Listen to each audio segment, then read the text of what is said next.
Victor Morty, age 58, sat alone in the back booth of Rosario's diner on a Tuesday evening, his tailored charcoal suit catching the amber light.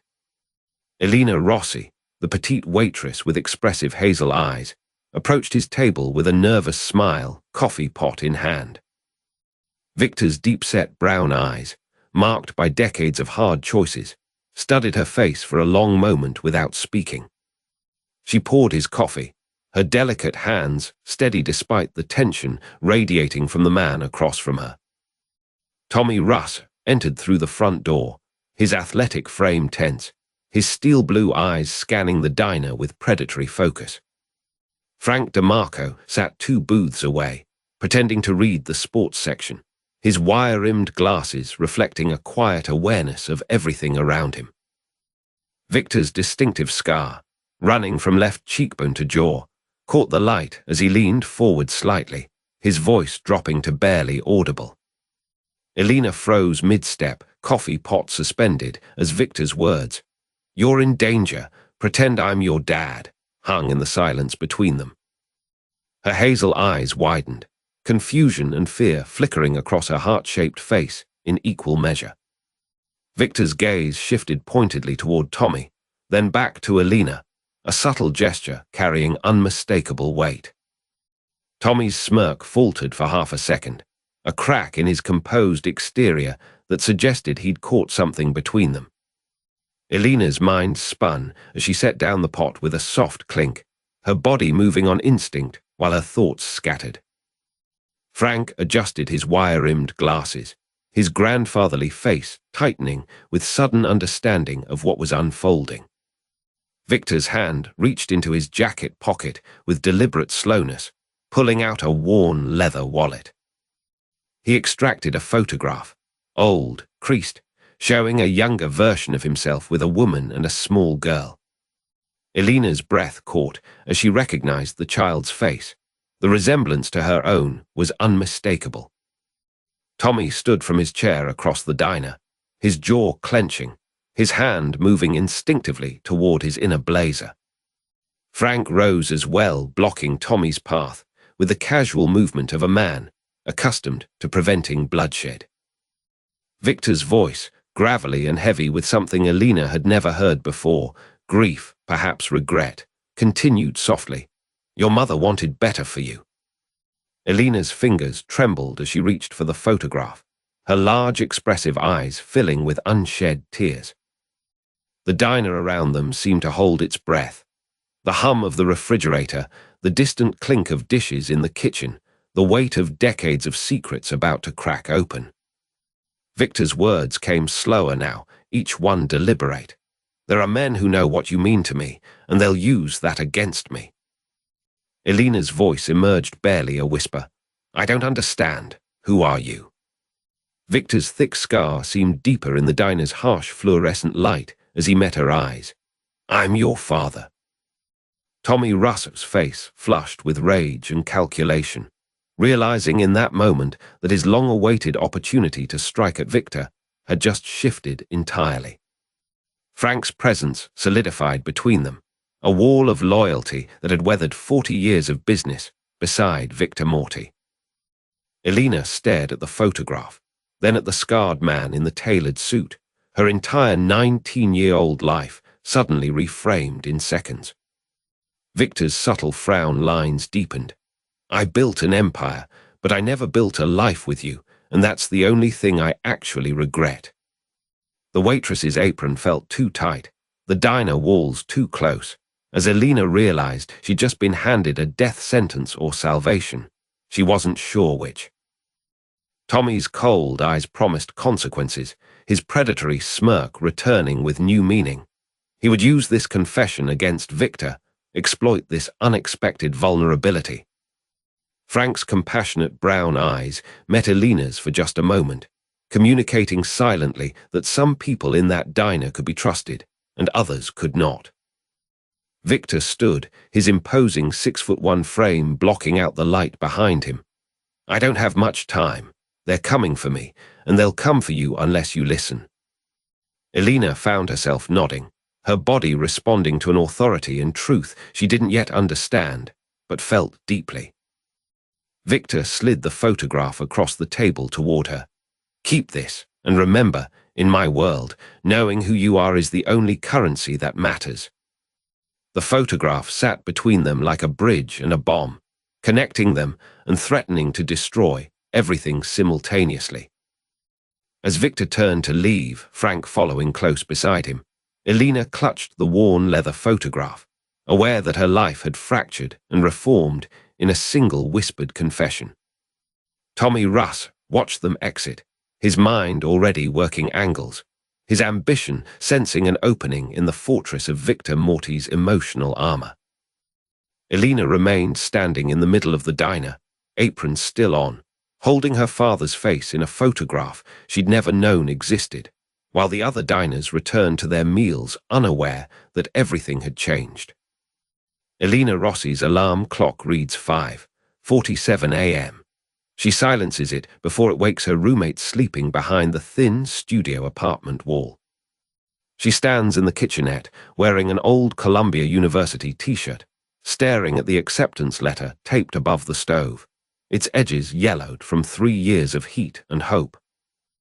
The letter offers a full scholarship to a master's program in social work, her ticket out, her proof she was meant for something bigger than Rosario's diner.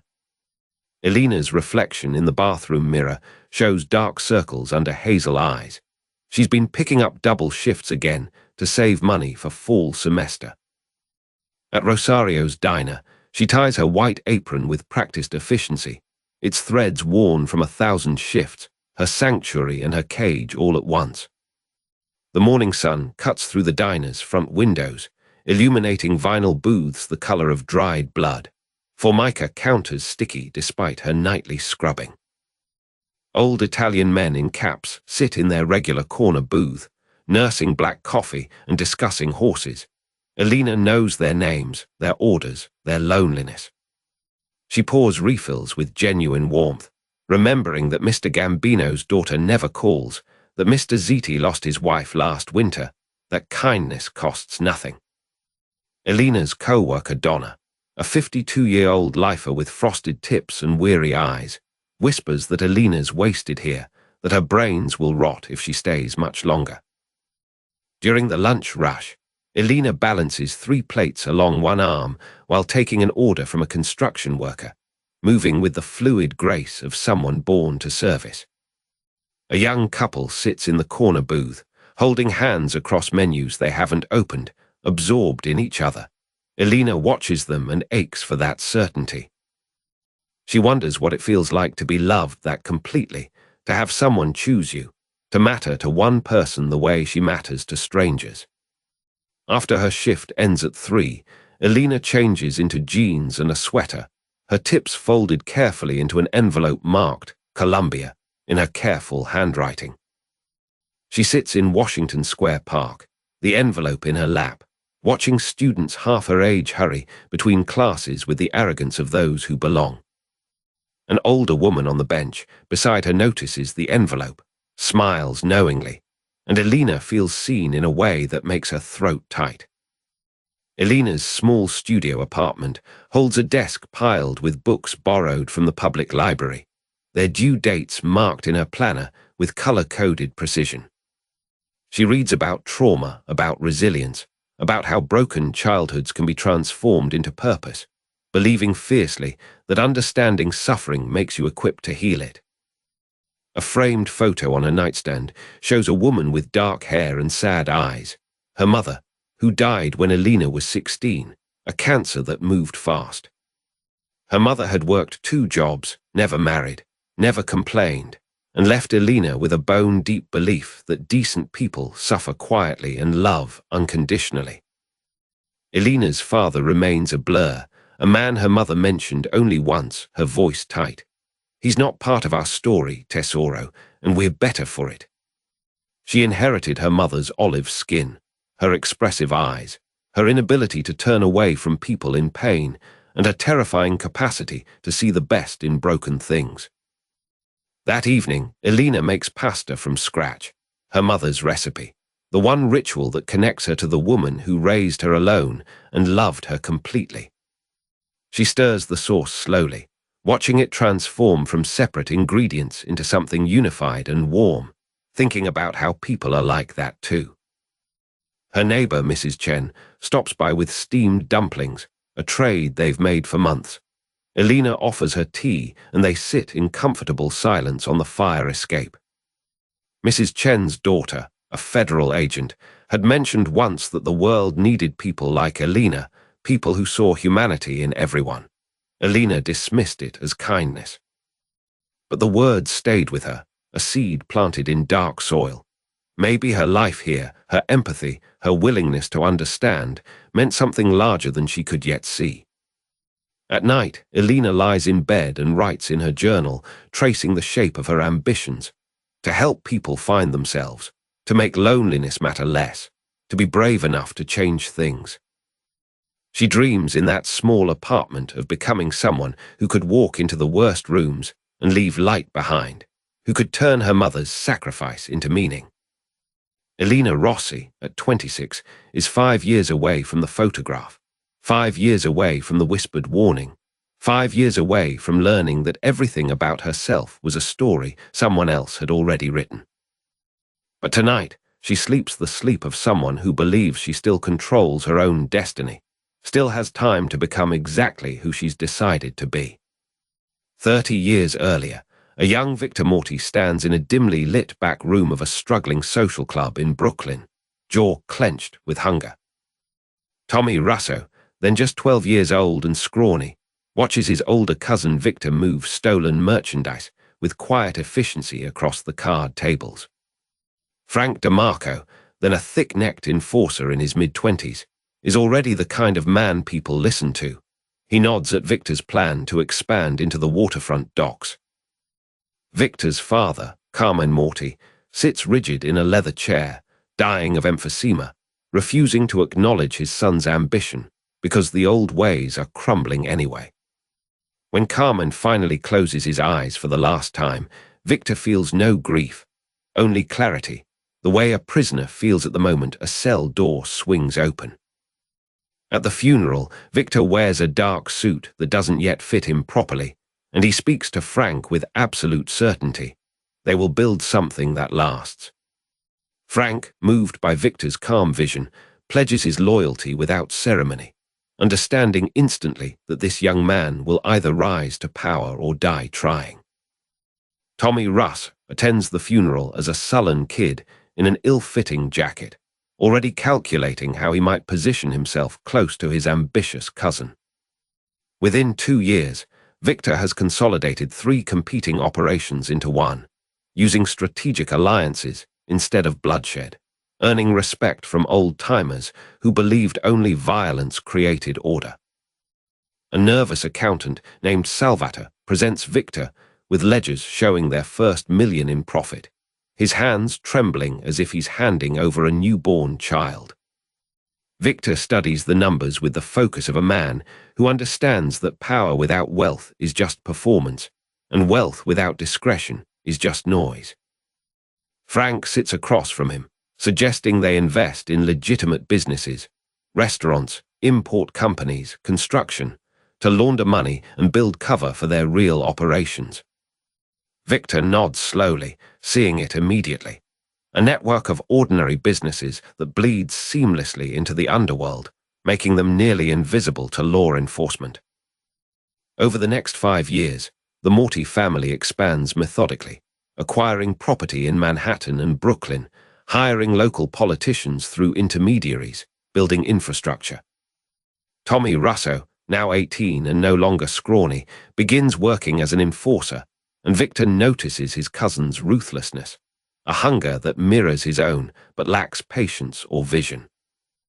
At a family dinner in Victor's newly renovated brownstone, Tommy pushes too hard, suggesting they move into the drug trade with more aggression, and Victor silences him with a single look.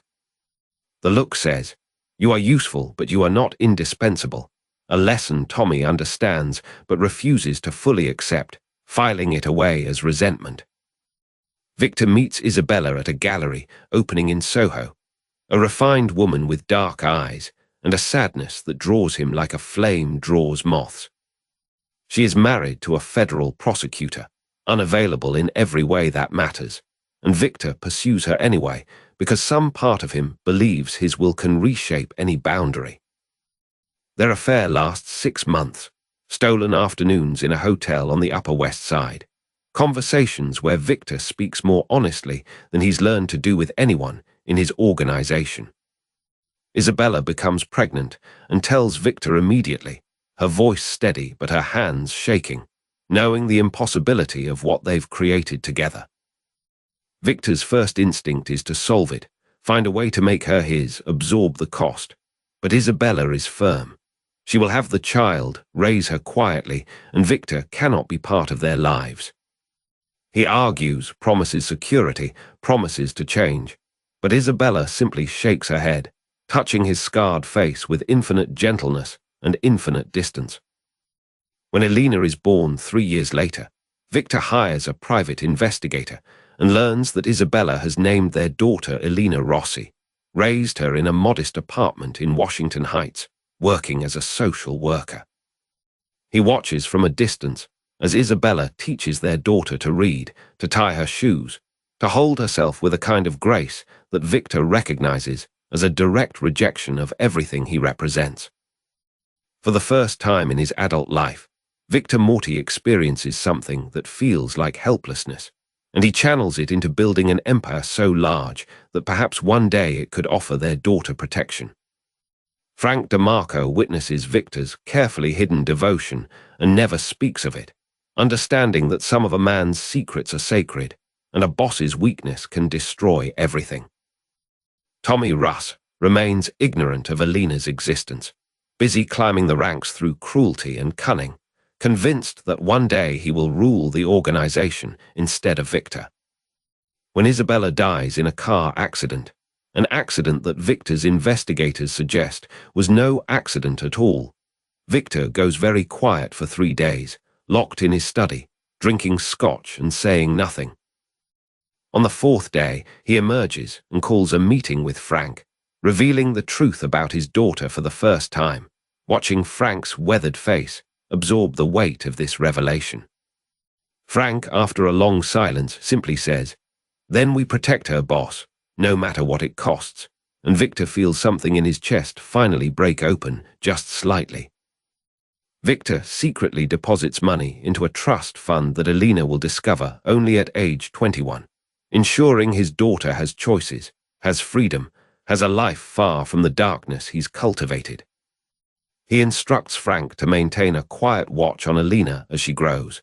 Nothing intrusive, just enough to know she's safe, to intercede only if genuine danger emerges. 30 years of building power, of acquiring territory and influence, and the respect of ruthless men, all of it now has a secret architecture, a hidden reason, ensuring his daughter never needs to know what her father truly is. Yet power built on violence inevitably attracts more violence, and the men who work for Victor are not the kind to protect secrets that could be weaponized. 20 years earlier, Victor Morty stands in a dim warehouse office, counting stacks of cash with hands that once worked construction sites. At 28 years old, Victor's face is leaner, unmarked by the scar that will arrive years later, but his eyes already burn with cold calculation. Frank DeMarco, younger and broader-shouldered, enters carrying a leather portfolio, respect already evident in the set of his shoulders.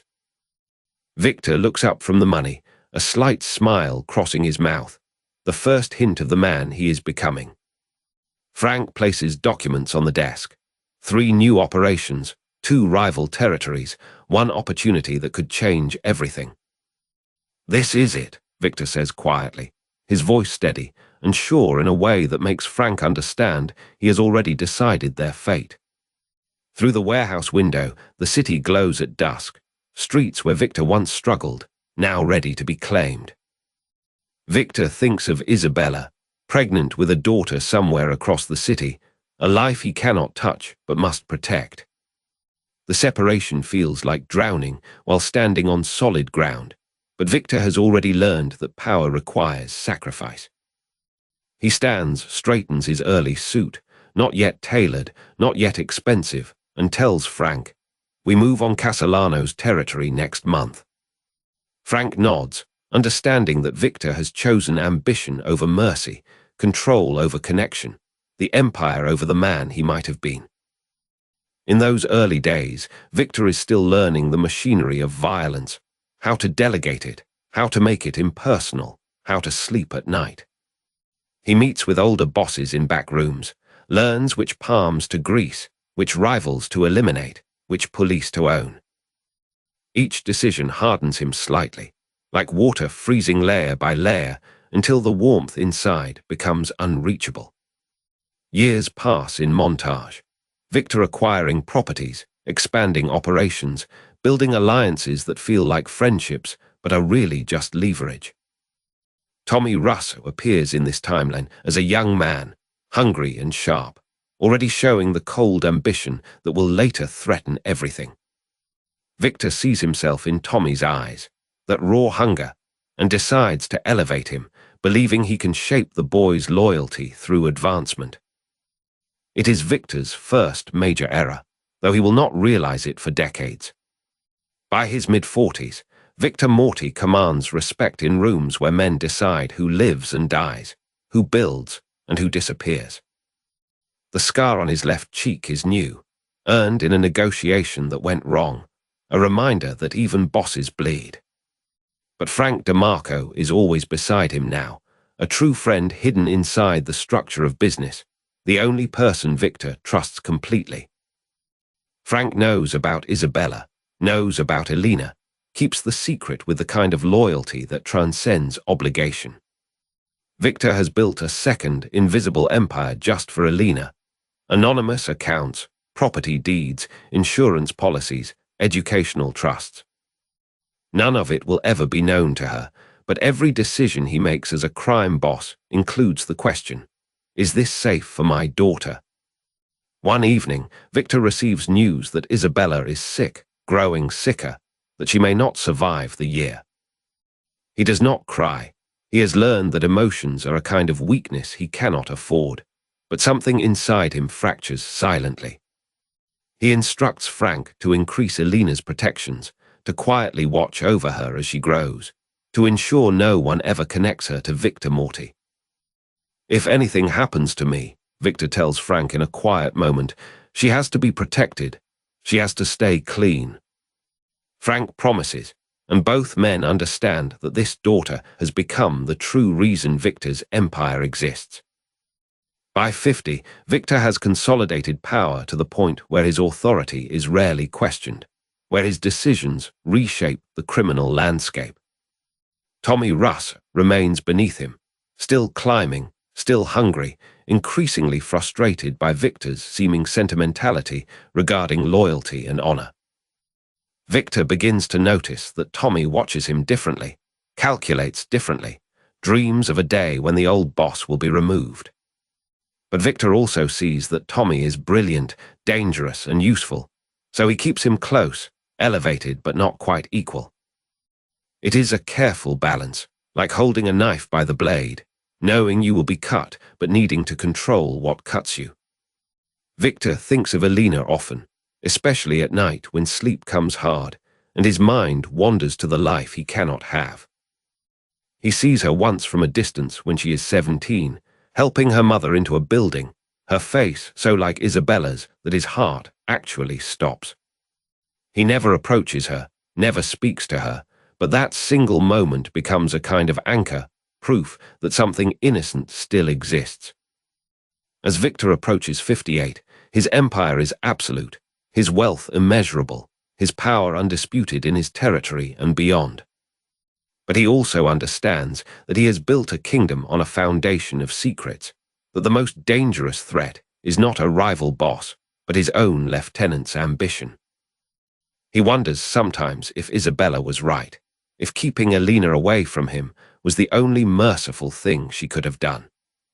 The empire exists now, magnificent and terrible, built on his sacrifice and her innocence, and he knows it will not last forever. Frank remains loyal, but even Frank is aging, and there are no guarantees in this world, only the cold mathematics of power and vulnerability. One night, Victor stands in the same warehouse where his ascension began, now vastly expanded and infinitely more complex. He looks at the photographs on his desk. Business associates, allies, territories marked on a map of the city. There is one photograph he keeps hidden, a picture of Isabella that Frank gave him, the only woman he ever loved. Victor allows himself one moment of regret, one moment of imagining the man he might have been, the father he might have known. Then he carefully returns the photograph to its hiding place, locks the drawer, and returns to the business of ruling an empire built on the lie that he is capable of being without love. Elena's shift at Rosario's diner begins on a grey Tuesday morning, 10 years before Victor's warning, as she ties her white apron with practiced ease. The diner's red vinyl booths gleam under fluorescent lights. The counter stretches 20 feet with chrome stools worn smooth by thousands of customers. Elena moves between tables with the unconscious grace of someone who has found purpose in small, deliberate kindnesses, refilling coffee, remembering names, listening without judgment. An older man in a tailored suit sits alone in the back booth, reading the newspaper with an intensity that suggests he's not really reading at all. Elena notices the man's hands, scarred, powerful, and something in her instinctively knows to offer him the best table, the warmest coffee, the quietest corner. Her manager, Giuseppe Rossi, Elena's uncle, nods approvingly from behind the register. His family has owned this corner diner for 30 years without incident or intrusion. The man in the suit orders eggs and toast, but barely touches the food, his eyes instead scanning the diner's entrance, the back exit, the kitchen window. Over the next week, the man returns each Tuesday, always the same booth, always watching, always leaving cash and a generous tip that Elena insists doesn't match the meal's cost. Elena learns his name is Frank DeMarco when another customer, a nervous younger man with blonde-brown hair, addresses him with deference that borders on fear. Frank and the younger man, Tommy, speak in low voices about shipments and collections, words Elena doesn't fully understand, but recognizes as dangerous by the weight they carry.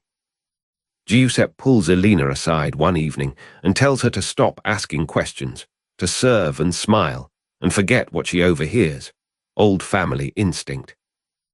Elena realizes, with a mixture of excitement and dread, that Rosario's diner has become something more than a neighborhood gathering place for working people. The following month, a parade of men begins filtering through the red vinyl booths, some rough-edged, some polished, all of them watching the room with predatory awareness. Elena observes that Frank DeMarco arrives first, always checking the perimeter, always positioned where he can see every entrance and face. Then comes Tommy Russo, who watches Elena with an appraising gaze that makes her skin prickle, as if she's being inventoried like merchandise.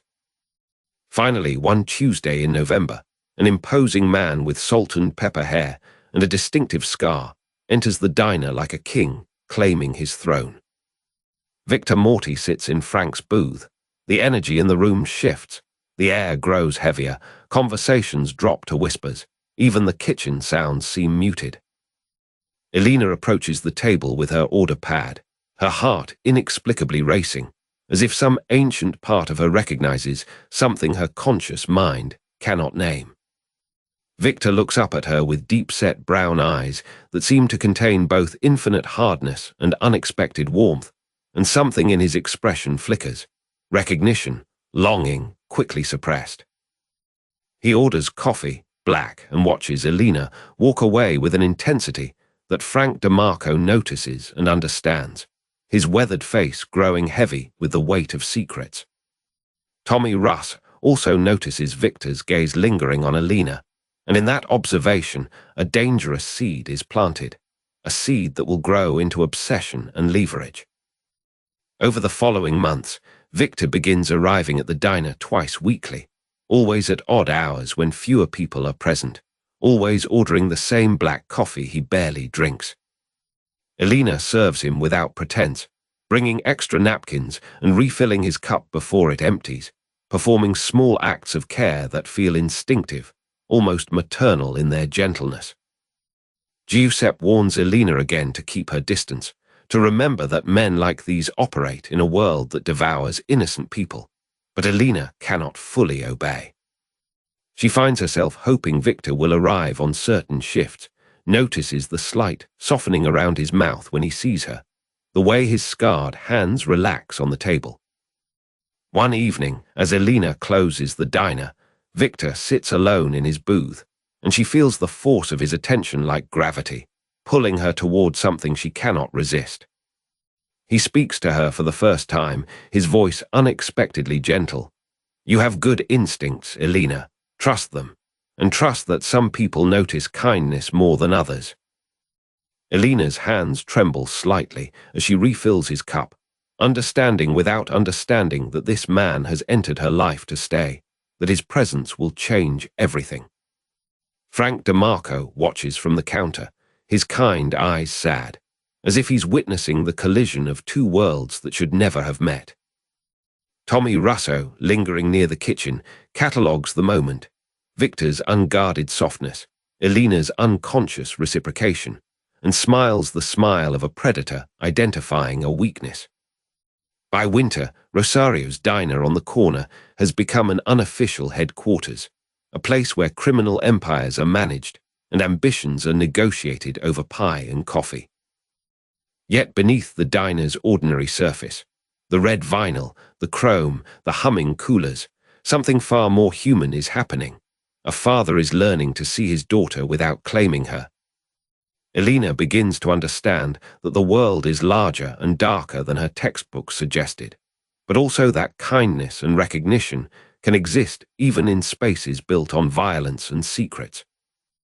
When Elena finally sees the photograph that Giuseppe keeps hidden in his office, a young woman who looks like her own reflection, she realizes her mother once served coffee in this same diner.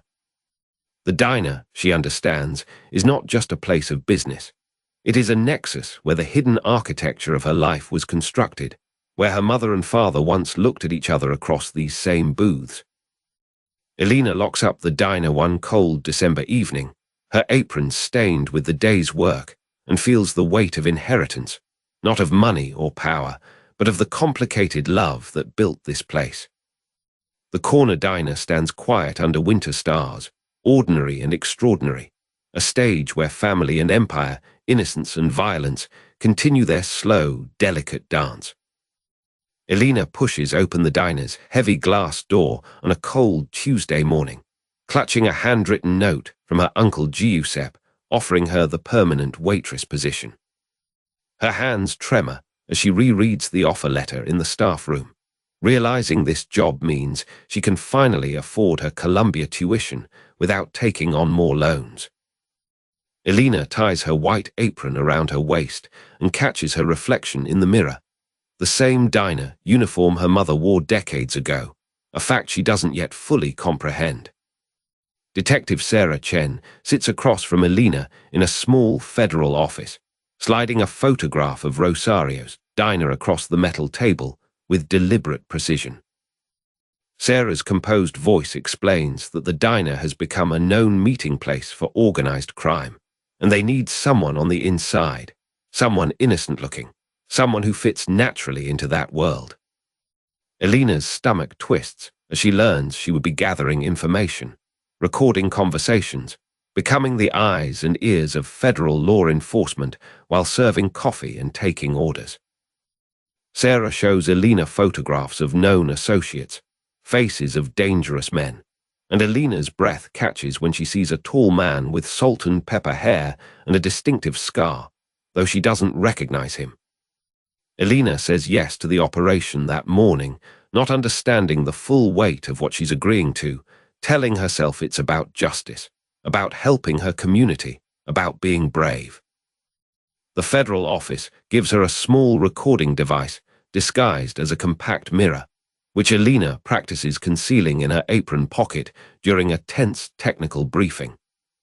3 days later, Elena arrives at Rosario's diner for her first shift as a permanent employee. her heart hammering beneath her ribs as she enters the kitchen. Uncle Giuseppe embraces her warmly, saying her mother would be proud, and Elena's eyes water at the mention of Isabella, though she still doesn't know Giuseppe has always watched over her on Victor's behalf. The morning shift is ordinary: coffee refills, breakfast orders, regulars greeting her by name, and Elena begins to relax slightly, moving between tables with practiced grace.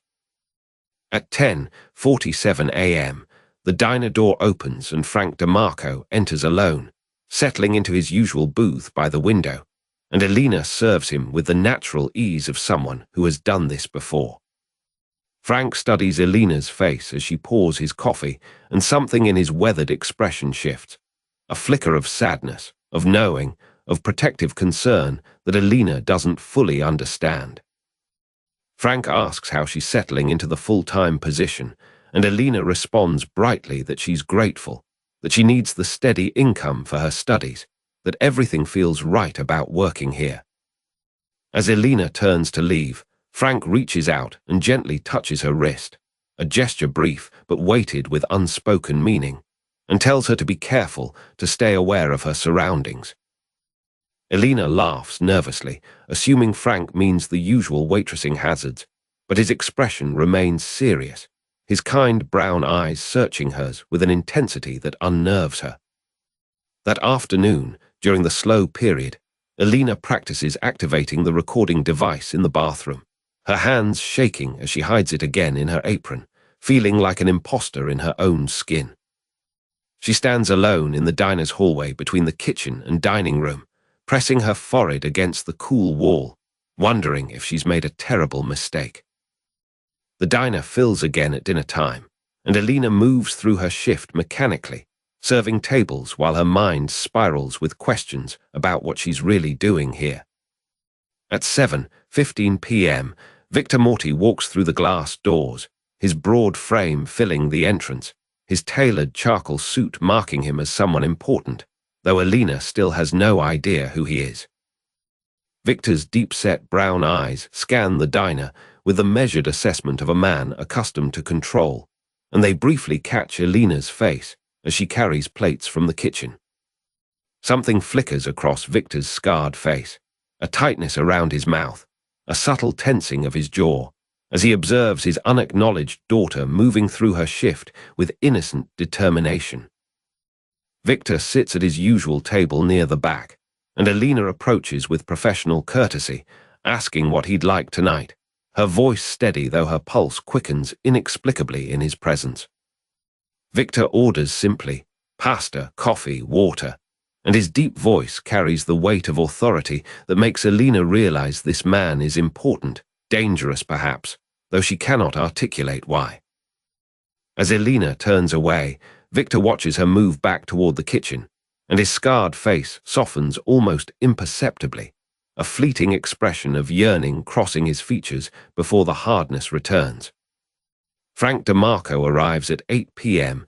and slides into the booth across from Victor, their conversation low and urgent, and Elena positions herself nearby, her recording device catching fragments of their exchange.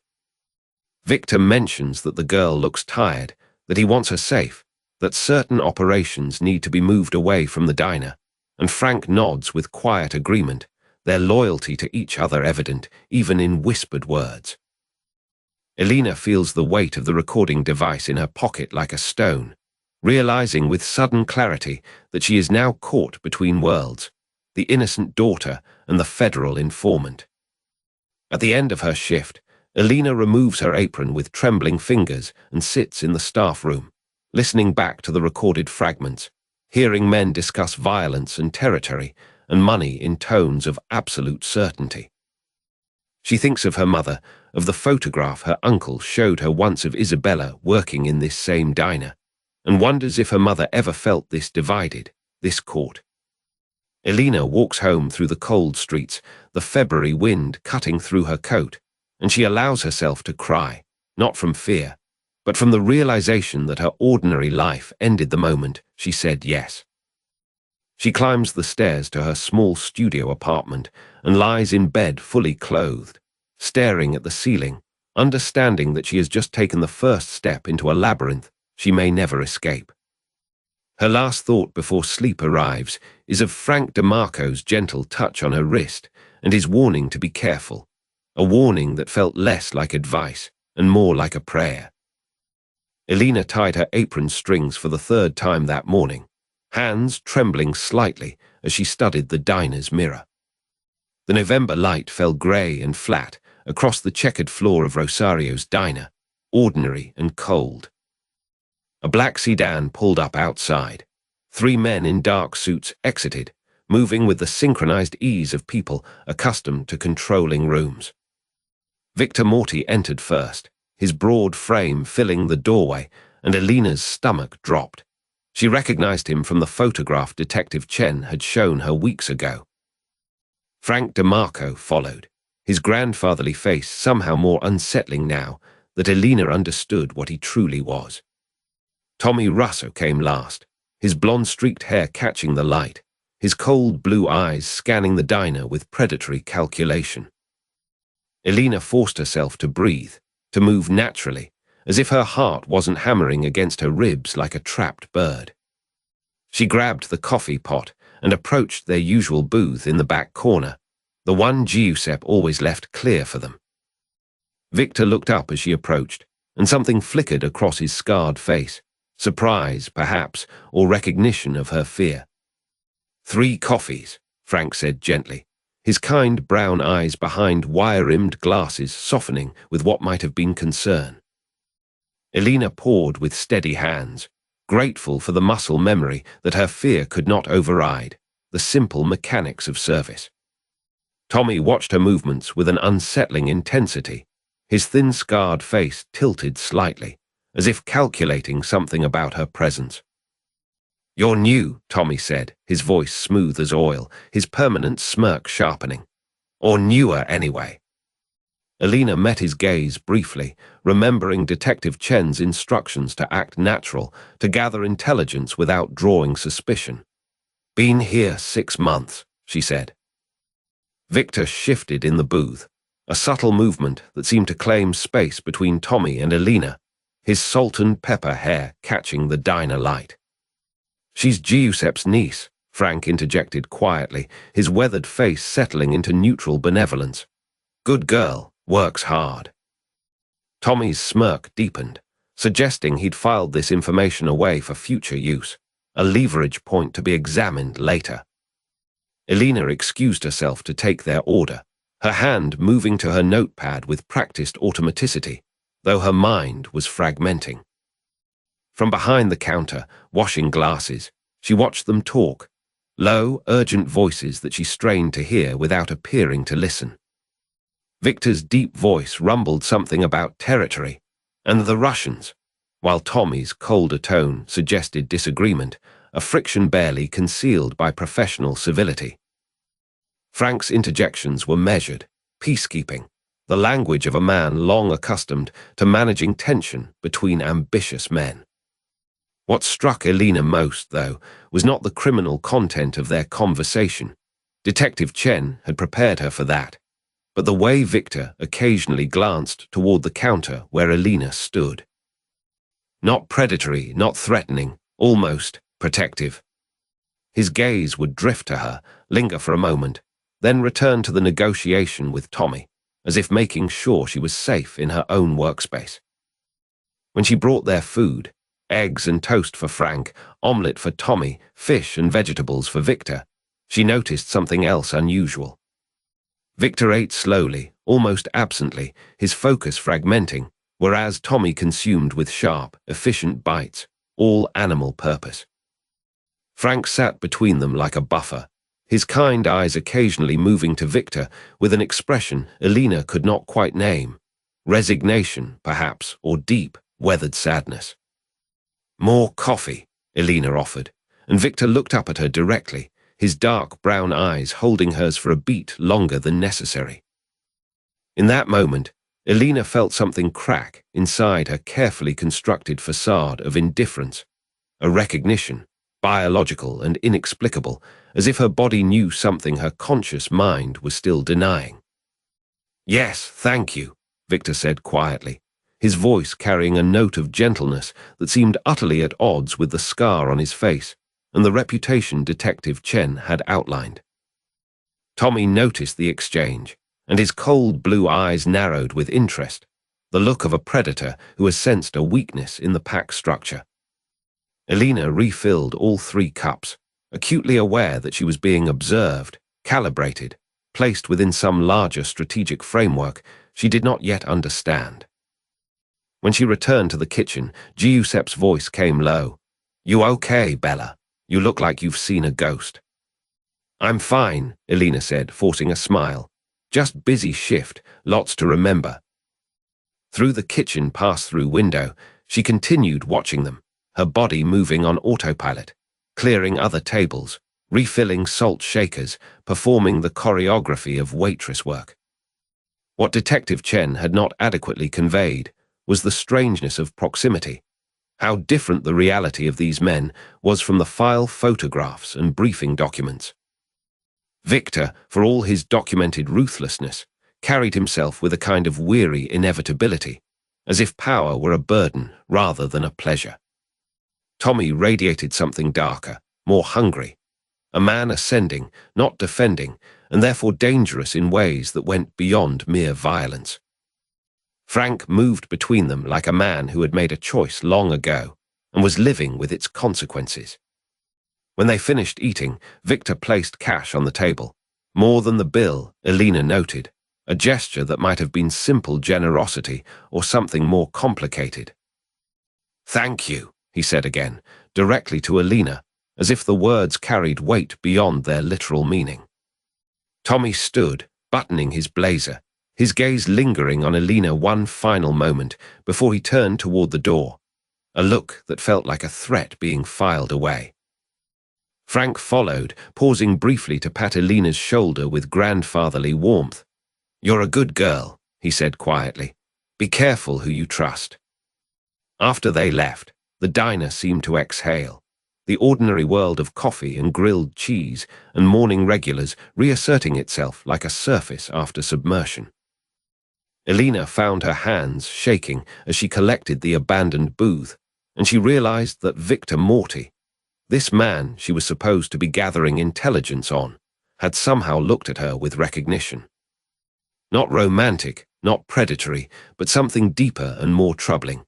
The way a man might look at something precious that he could not protect and could not claim. She sat in the back booth for a moment, breathing, trying to reconcile the dangerous criminal with the stranger who had been gentle, and understanding with visceral certainty that her life had just shifted into something more complicated than any undercover operation. Victor Morty pushed through Rosario's diner door at precisely 2:15 p.m. on a Tuesday, the bell chiming his arrival like clockwork. Elena Rossi looked up from wiping down the counter, her hazel eyes recognizing him before her mind caught up, the man from last week, watching her with that unsettling intensity.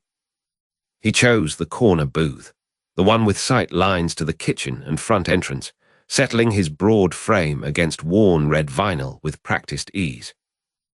Elena approached with a menu she knew he wouldn't need, her small hands trembling slightly as she set it before him. Something about his presence unmade her composure. Victor ordered black coffee and a slice of pie without looking at the menu, his deep-set brown eyes lifting to meet hers for just long enough to make her breath catch. She nodded and turned away, feeling the weight of his gaze tracking her movement across the diner like a predator's focus, though nothing in his expression suggested threat. Behind the counter, Elena's hands moved on autopilot, pouring coffee, collecting the pie, while her chest performed an irregular rhythm she couldn't explain or control. Frank DeMarco arrived 20 minutes later, joining Victor in the booth with the easy familiarity of men who had shared decades of secrets and survival. Frank's weathered grandfatherly face softened when he glanced toward Elena, a flicker of something protective crossing his wire-rimmed glasses before he looked away. Victor didn't acknowledge Frank's concern, but Elena caught the slight tightening at the corners of his mouth, a man holding something back, gripping it hard. She delivered their meals in silence, the diner's background hum of other conversations suddenly feeling very far away, as if the booth existed in its own isolated sphere. Victor's fork moved with deliberate precision, each movement controlled, while Frank ate with less attention, his focus divided between his meal and Victor's expressionless profile. Tommy Russo walked in at 2:47 p.m., his athletic frame moving with the swagger of a man who believed himself inevitable, and Elena felt the temperature shift. Tommy's cold steel-blue eyes swept the diner until they landed on the corner booth, and his predatory smirk surfaced as he registered who was there, who she was serving. He approached slowly, deliberately, his footsteps announcing him in a way that felt like a challenge, and Elena's stomach tightened with a premonition she didn't understand. Victor's posture didn't change, but Frank set down his fork with deliberate care, a man preparing for something unpleasant but anticipated.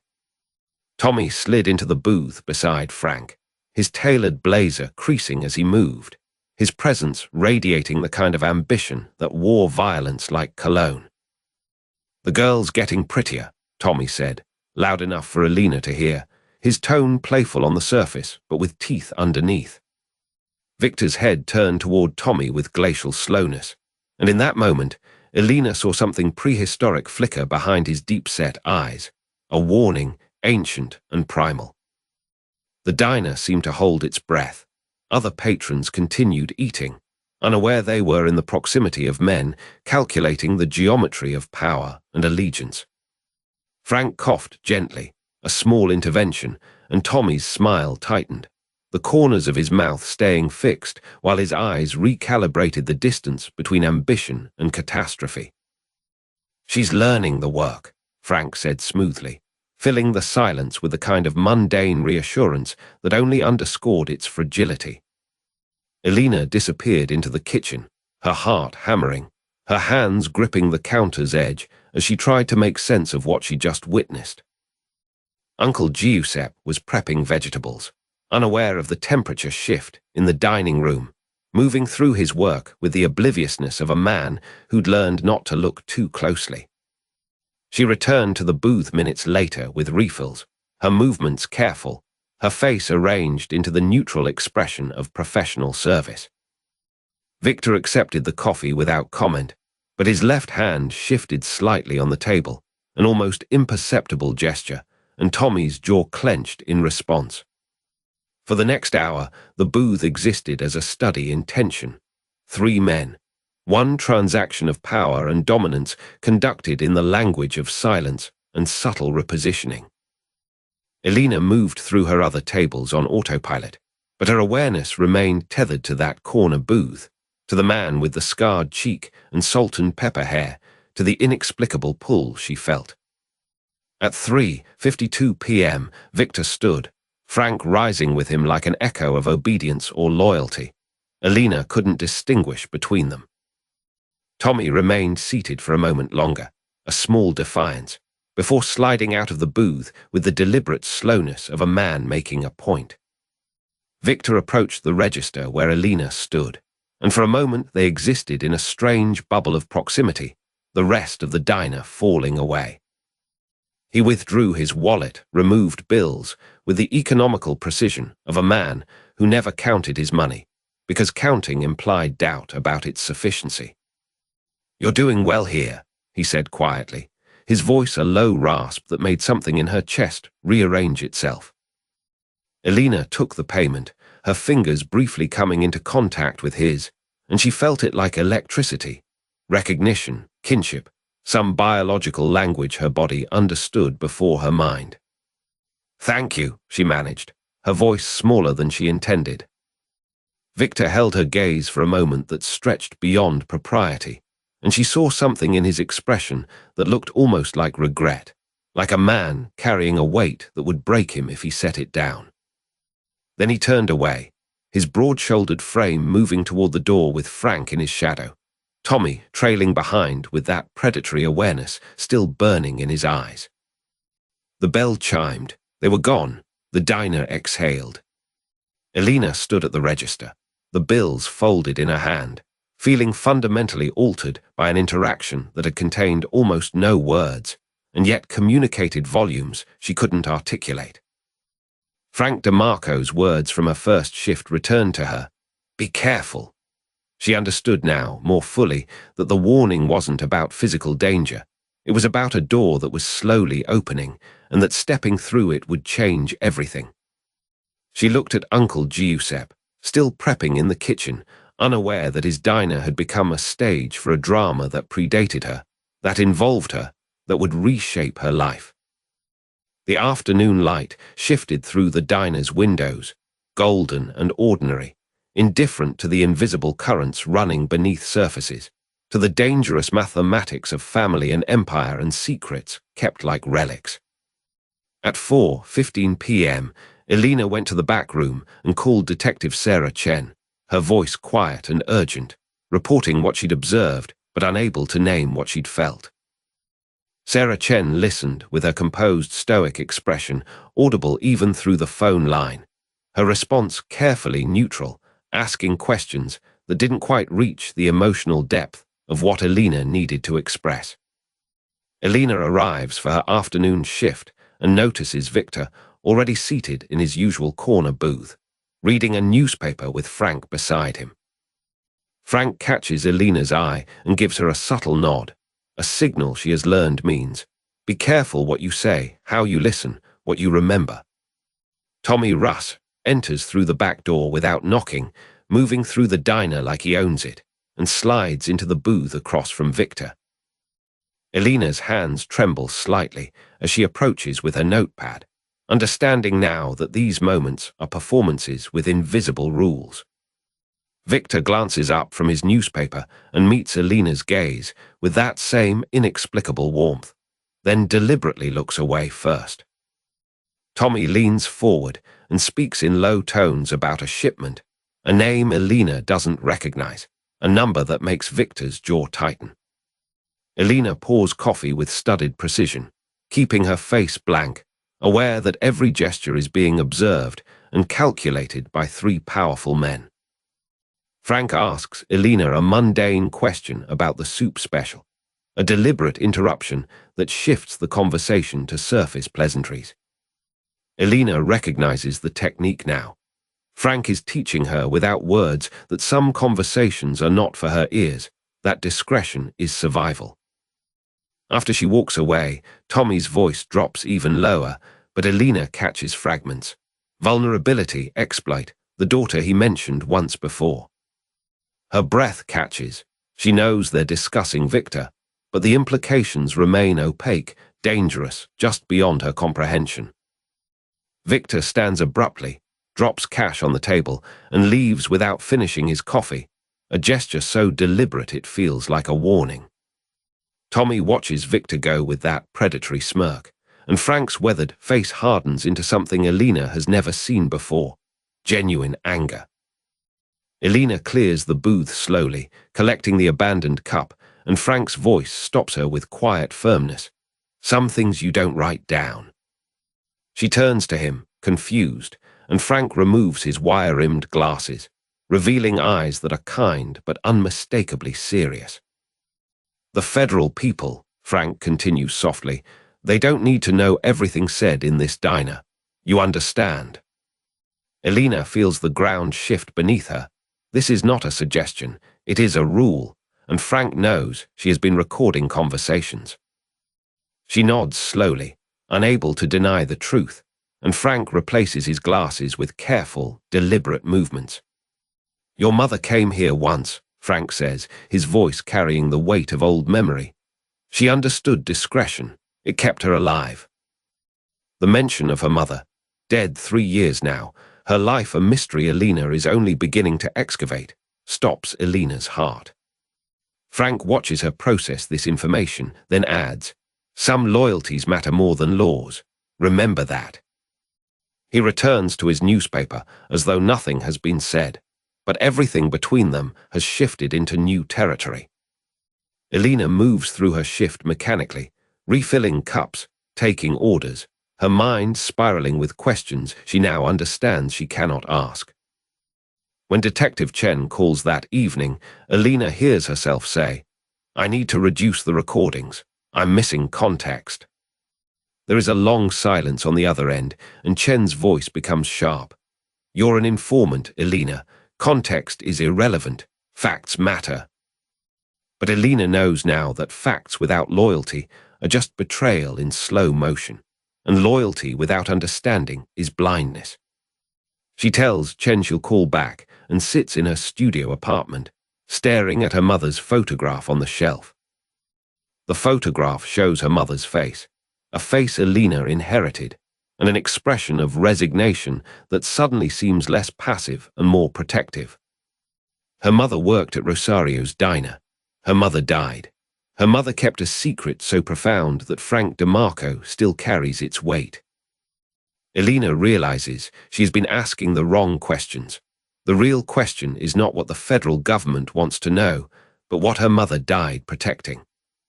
She thinks of Victor's inexplicable gentleness, the way he watches her, the careful distance he maintains, and something intuitive, biological, suggests he is the answer.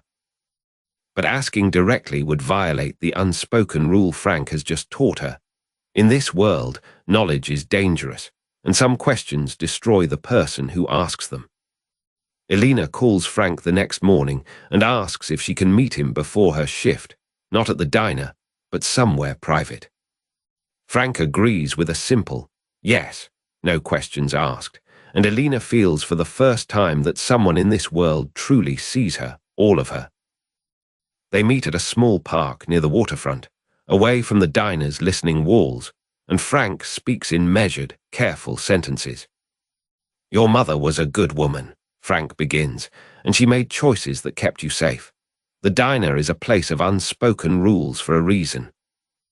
"What rules?" Elena asks, and Frank closes his eyes as though the question costs him something. "Never repeat what you hear. Never ask who needs to know. Never assume you understand the full picture. And never," Frank pauses, gathering himself, "never betray someone who is trying to protect you." Elena feels tears gathering, understanding without being told that Victor is protecting her, that her mother protected her, that Frank has been protecting her all along. "I'm gathering information for federal agents," Elena says quietly, and Frank nods, unsurprised. "I know," Frank replies, "and Detective Chen doesn't understand what Victor understands, that you belong here and that some secrets are kept not out of guilt, but out of love." Elena returns to Rosario's diner for her evening shift, and when Victor arrives at his usual time, she pours his coffee without making eye contact. But when she sets the cup down, her hand is steady, and she has made a choice. She will continue her work for the federal government, but she will protect the man she now suspects is her father. Victor looks up at her with something like relief in his eyes, as though her silence, her discretion, is the only language he has ever truly understood. The diner settles into its evening rhythm, and Elena moves through it with new awareness. This is not a place of lies, but of truths too dangerous to speak aloud. Elena arrives at Rosario's for her evening shift, tired from her Columbia classes, unaware that Victor Morty is already seated in the back corner booth.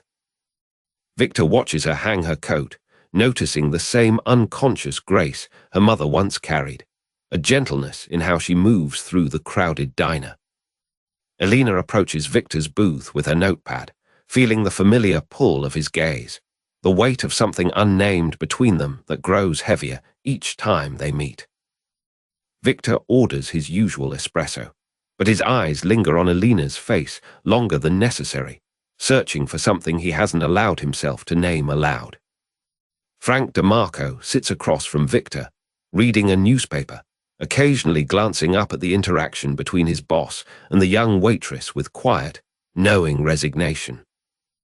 Elena returns with Victor's espresso, and their fingers brush briefly as she sets the cup down, a moment so small it might mean nothing, yet it sends an electric shock through both of them.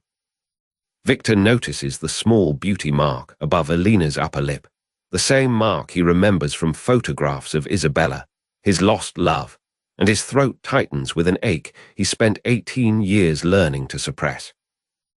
Elena lingers a moment longer than her job requires, drawn by something primal and unexplainable, before Frank gently clears his throat, a silent reminder that boundaries exist. After Elena moves to serve other customers, Victor leans forward and speaks to Frank in a voice barely above a whisper, admitting that watching her has become a kind of torture. Frank replies that some kinds of love can only exist from a distance, that protecting someone sometimes means accepting the pain of never being known by them. Victor's hand curls into a fist on the table, his scarred jaw clenching as he wrestles with the desire to tell Elena the truth and the certainty that doing so would destroy everything. Across the diner, Elena takes orders from a group of construction workers, but she finds her attention drifting back to the corner booth, to the older man with the scar and the penetrating gaze.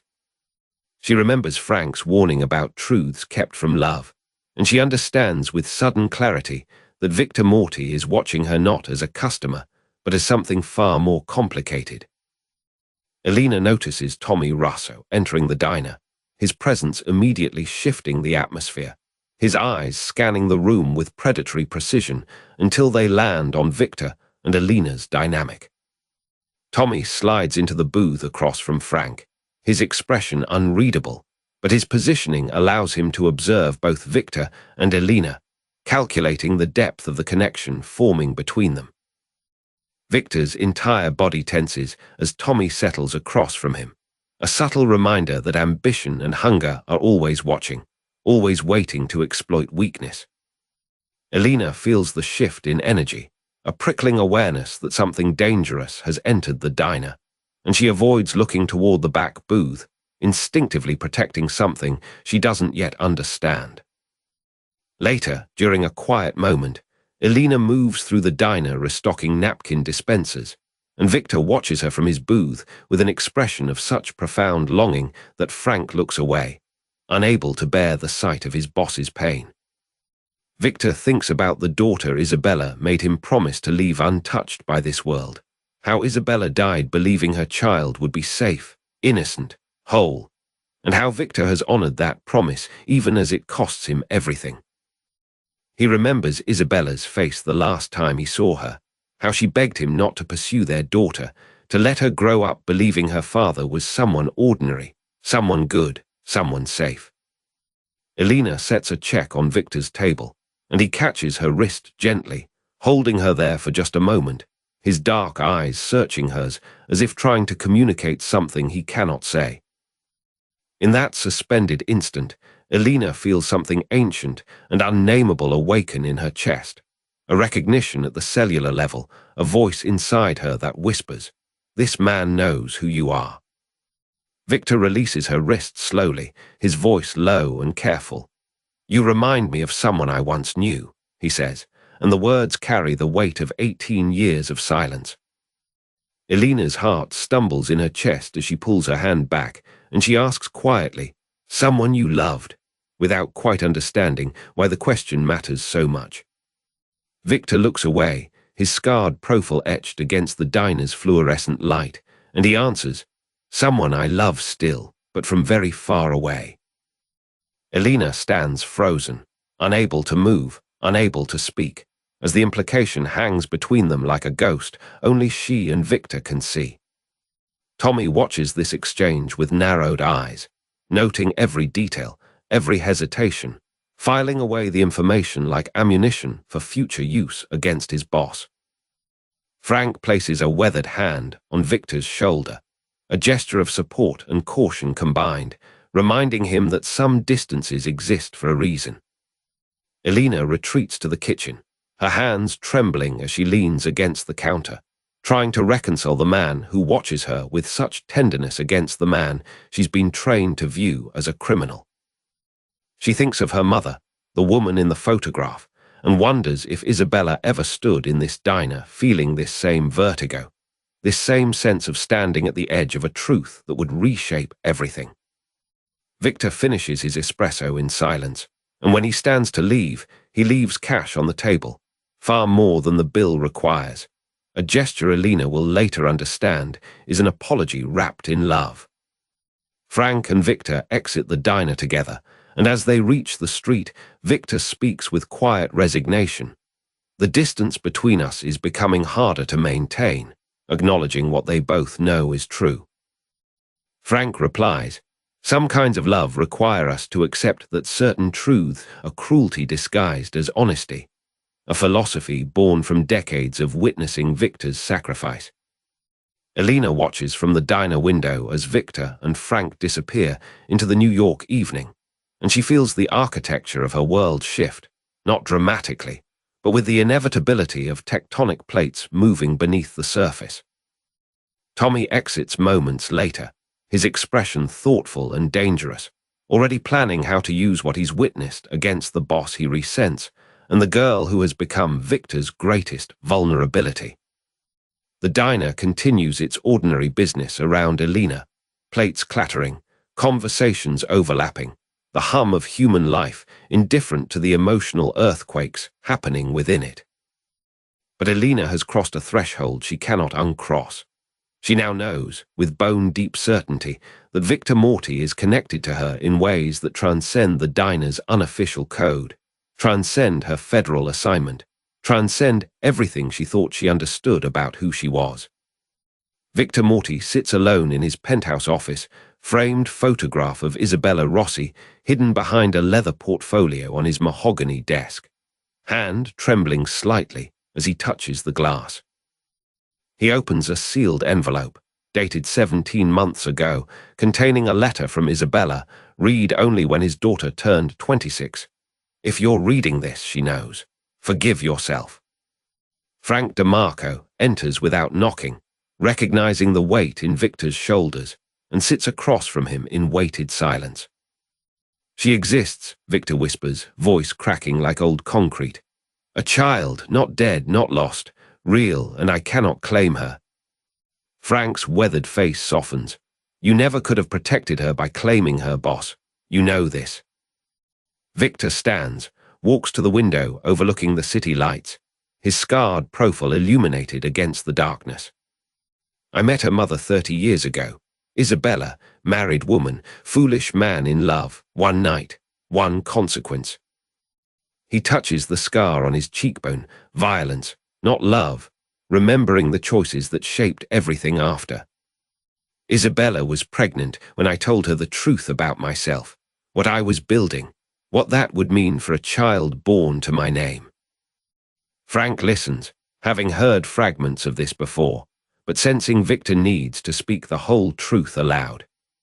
"She refused, said my world would devour the innocence I couldn't protect. She was right. Every day since, she was right." Victor's voice steadies into something harder, older.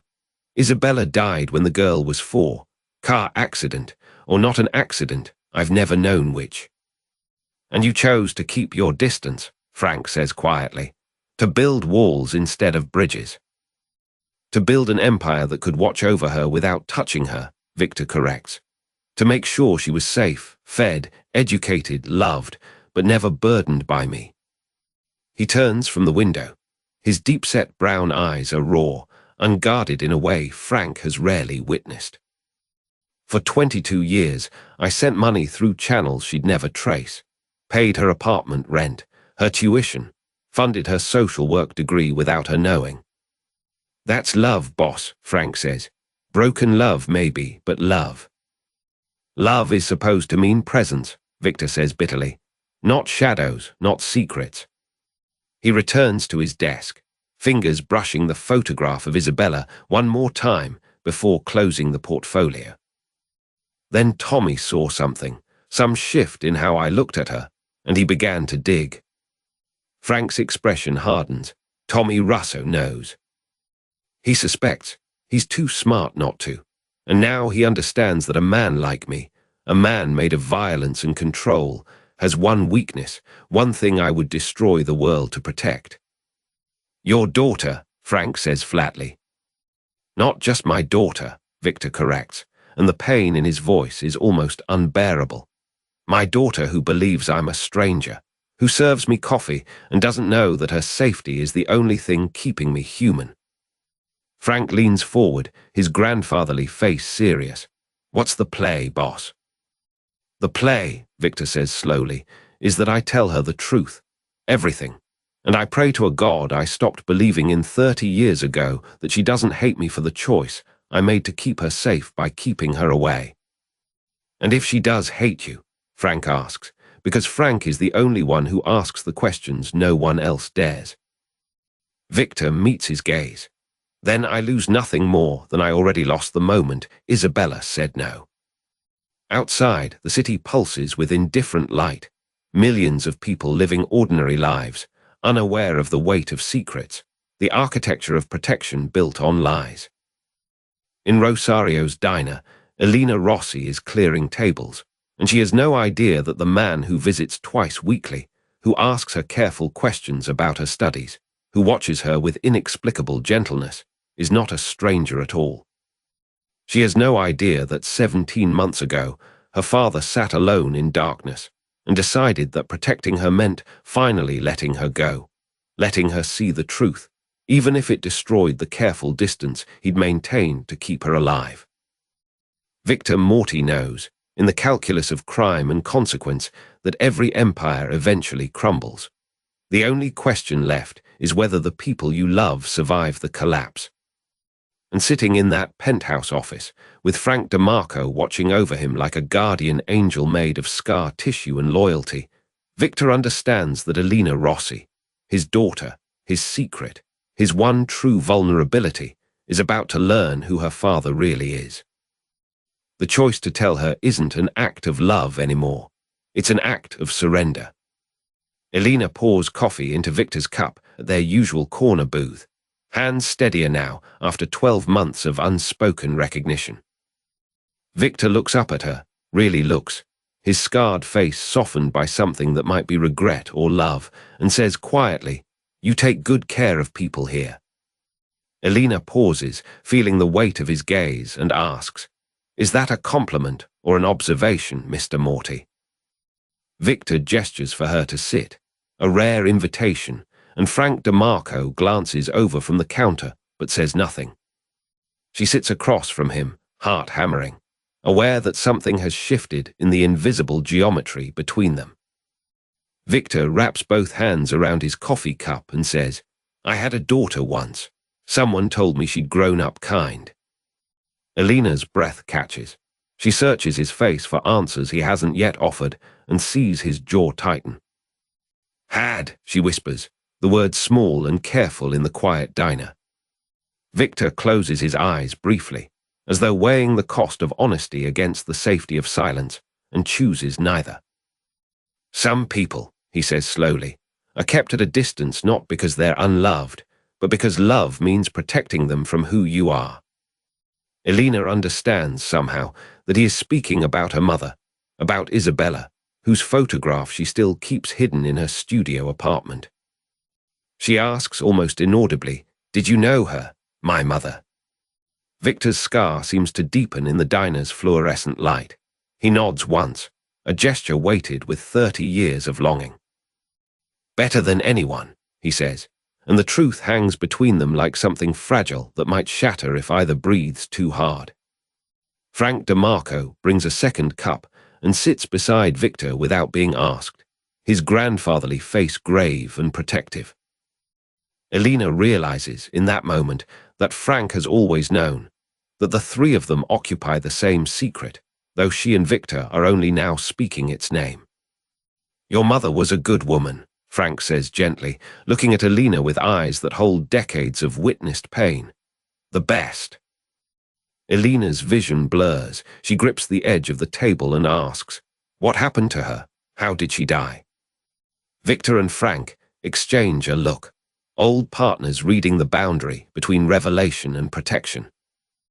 "An accident," Victor says finally, and the lie sounds like the only mercy left. "I made sure you were taken care of, always." Elena realizes, piecing together scattered moments, the diner position materializing when she needed it, her tuition somehow covered, an anonymous envelope of cash arriving each Christmas, that he has been loving her from a distance. "Why are you telling me this now?" she asks, her voice trembling.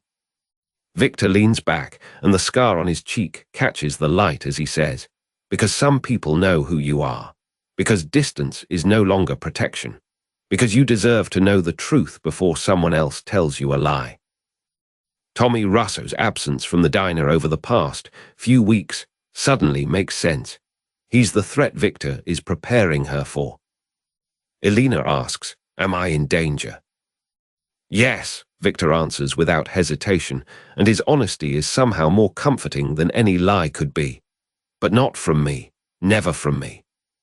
Frank reaches across the table and covers Elena's trembling hand with his own weathered one. "We'll keep you safe," he says. "That's what family does." The word, family, lands in the space between them like a key turning in a lock. Elena begins to cry, quietly, aware that other patrons might be watching, but unable to stop the release of fear and recognition and grief. "Your mother loved you with everything she had," Victor says softly. "She made me promise to stay away so you'd have a chance at a normal life." "But you didn't stay away," Elena says through tears. "You were always here." "Yes," Victor admits, and there's something like relief in his voice, as though the secret of his presence has finally been named. "I couldn't. Turns out fathers don't have as much control over their hearts as they think they do." Victor stands slowly, and Elena reaches out instinctively, gripping his wrist before he can leave. He looks down at her hand on his arm, and his expression softens into something vulnerable she's never seen before. "I know this is a lot to take in," he says, "but you're not alone in this. You were never alone." Frank stands as well, and Elena realizes this is the end of this conversation, that there will be time for more questions, but that this moment is complete. As Victor and Frank move toward the door, Frank turns back and says, "Your mother would be proud of who you've become." Elena sits alone in the booth, her cooling coffee forgotten, understanding that her ordinary life ended in that conversation and something new, terrifying, and real has begun. She pulls out her phone with shaking hands, knowing she should call Detective Chen, but unable to move. Instead, she looks at the photograph of her mother, Isabella's gentle face and luminous eyes, and whispers, "I know who he is now." The words feel like both a beginning and an ending, and Elena sits in the diner where her father has been watching over her, finally understanding that love sometimes wears a violent face to protect what matters most. Elena overhears Tommy Russo and three capos speaking in hushed tones in the diner's back office, their voices tight with conspiracy and calculation. Tommy's cold blue eyes scan a hand-drawn map of Victor's operations, circling warehouses and safe houses with methodical precision as Frank's name is crossed out repeatedly. Elena's hand trembles as she refills water glasses at a nearby table, catching fragments. "He's lost his edge," the girl, 6 weeks, maybe 8. Frank DeMarco enters through the kitchen, his grandfatherly face darkening as he reads the room's sudden silence. He knows instantly what has been discussed.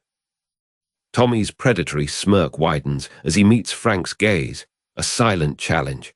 "You cannot protect him forever, old man." Elena retreats to the kitchen, her heart hammering, understanding for the first time that the danger Victor warned about wears a familiar face and a tailored blazer. That evening, Elena sits alone in her studio apartment, the photograph of Victor and Isabella spread before her on the coffee table. She replays Tommy's words in her mind, each phrase a piece of a larger betrayal taking shape like a poisoned blueprint. Victor has been her father for 3 days, and already she understands. His greatest enemy is not outside the family, but within it. Elena's phone buzzes. Detective Sarah Chen's message reads, "We need to talk. Tomorrow, usual place.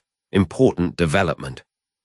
Elena realizes with cold clarity that the federal investigation she agreed to participate in has become a weapon she never intended to forge.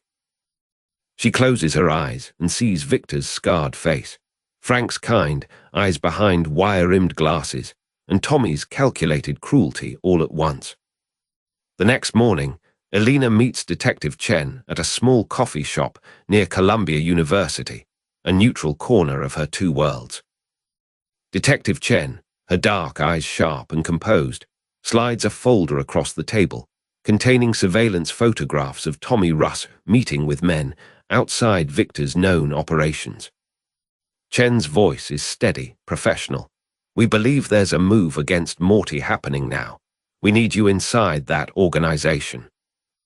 Elena's hands go cold. She has already chosen her side, but Detective Chen doesn't yet understand that choice. "I can't do this," Elena says quietly, the words carrying the weight of 3 days of new family and 30 years of hidden love. Detective Chen leans forward, her composure cracking slightly. "Your mother was a federal asset, Elena. She was killed because of her relationship with Morty." The revelation hits Elena like a physical blow. Her mother's death was not an accident, but a consequence of loving a man the government wanted imprisoned. Elena stands and walks away, leaving the folder untouched, choosing silence and family over law and career in a single, quiet gesture. That afternoon, Elena serves Victor and Frank their usual table at Rosario's diner, her movements deliberate and purposeful. Victor notices something has shifted in his daughter. Her hazel eyes carry knowledge and resolution he has not seen before. Elena leans close to her father's ear and whispers 3 words.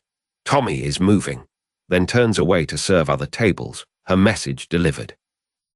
Victor's face remains composed, but his scarred jaw tightens. Frank's grandfatherly expression hardens into something ancient and dangerous. Frank rises slowly, his sturdy frame moving with quiet authority toward the back office where the conspiracy breathes and plots. Victor remains seated, his deep-set brown eyes following Elena as she works, understanding in a single moment what she has sacrificed to warn him. Elena feels the weight of her choice settle into her bones. She has crossed a line that cannot be uncrossed, committed to a man who shares her blood. Tommy Russ will not forgive this betrayal by the waitress he dismissed as insignificant. He will not forget that she chose her father over law. But in this diner, surrounded by the hum of ordinary life and the clink of coffee cups, Elena has finally understood what it means to belong to something. Victor catches his daughter's eye across the crowded room and nods, a small, almost imperceptible gesture of acknowledgement and gratitude. Elena nods back, and in that moment the father and daughter share an understanding.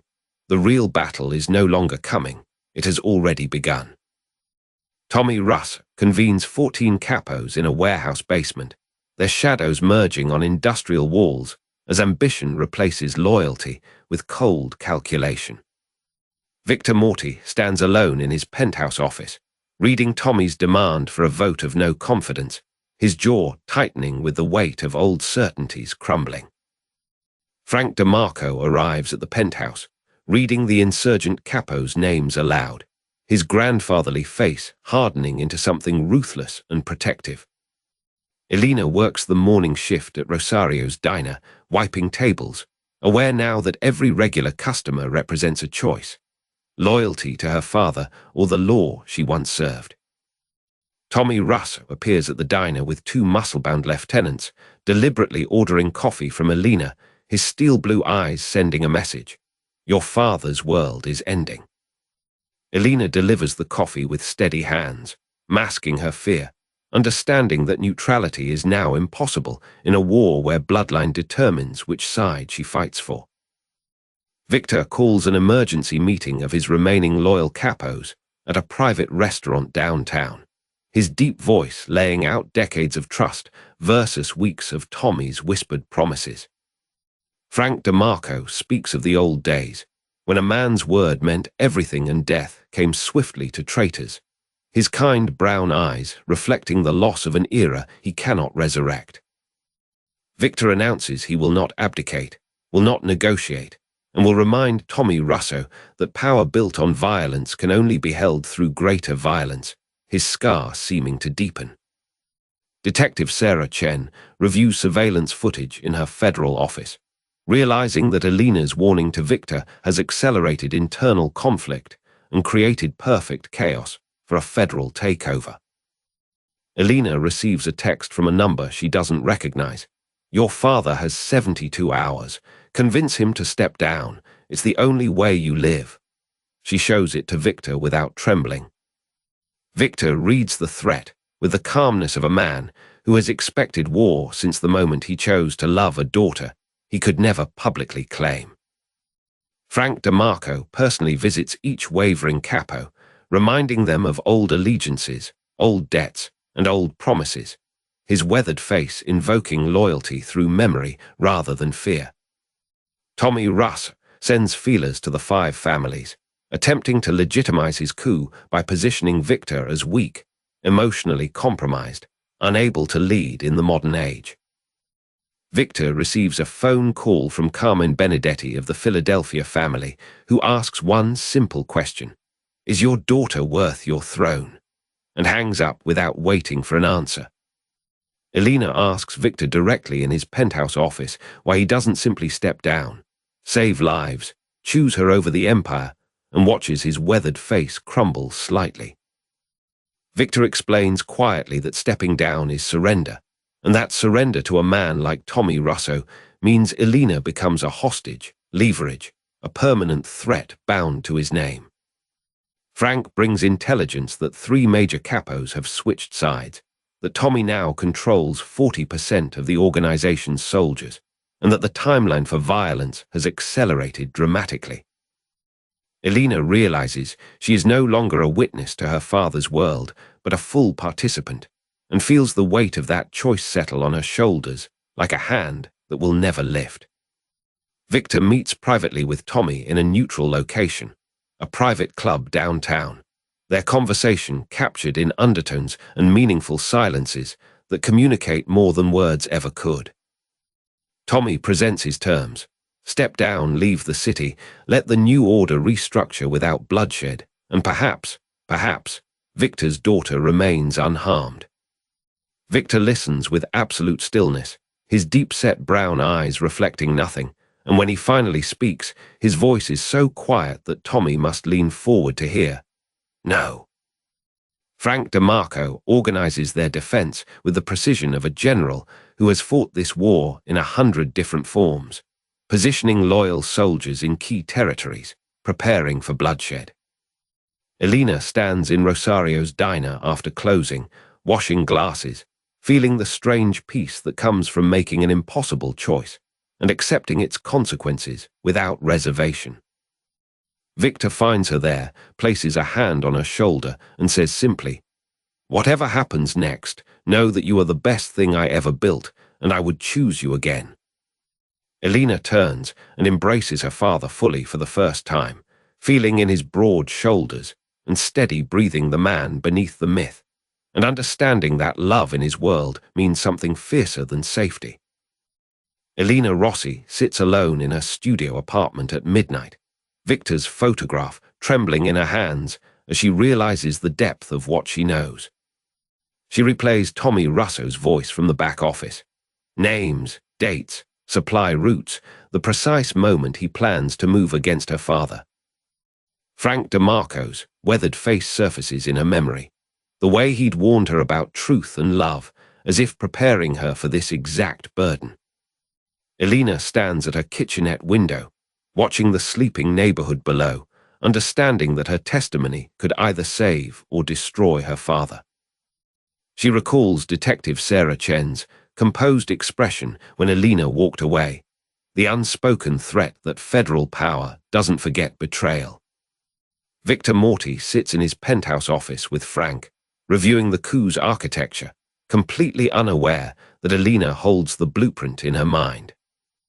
Elena writes down every detail Tommy mentioned: names of capos wavering, timelines for the strike, the financial accounts he'd promised to seize. She stares at the list, realizing that knowledge without action is its own kind of lie, that silence now would be complicity. Frank DeMarco receives Elena's call at 2 a.m., listening to her quiet voice catalogue the threat she'd overhead, his expression hardening with respect.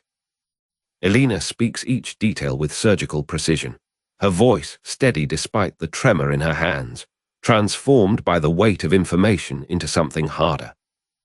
Victor Morty listens as Frank relays Elena's intelligence, his face betraying nothing while absorbing the scope of Tommy's betrayal and his daughter's courage. He understands in that moment that Elena has chosen not just family, but blood responsibility. She has become complicit in the machinery he built to protect her. Elena lies awake on a narrow bed, knowing that her words will likely trigger violence, that men will probably die because of what she overheard and reported. She thinks of her mother Isabella, wondering if she too had carried this weight, the knowledge that love sometimes demands becoming part of the darkness. Victor stands at his penthouse window as dawn breaks, studying the city he controls, newly aware that his daughter now carries his secrets and their consequences. He sees in Elena the reflection of Isabella's moral courage, the same refusal to let fear silence truth, and feels a terrible pride mixed with dread. Tommy Russ meets with three wavering capos in an unmarked restaurant, unaware that every word he speaks has already reached Victor's ears through Elena's faithful reporting. Elena attends her morning shift at Rosario's diner, moving through her routine as if nothing has shifted, though internally she has crossed a threshold from which there is no return. She pours coffee with steady hands, takes orders with practiced warmth, and carries the secret knowledge that Tommy Russ's rebellion is now exposed and inevitably failing. Frank DeMarco watches her work from his usual corner booth, seeing in her composure the emergence of something beyond innocence, a woman shaped by impossible choices. A federal agent sits 2 booths away, monitoring conversations, unaware that the waitress moving past him now serves interests far more dangerous than law enforcement. Elena and Victor exchange the briefest glance when he enters at his usual time, a moment that communicates everything: gratitude, acknowledgement, and the shared understanding of irrevocable change. Victor takes his seat while Tommy Russo arrives moments later, greeting him with false warmth, completely ignorant that his rebellion has been comprehensively dismantled by intelligence.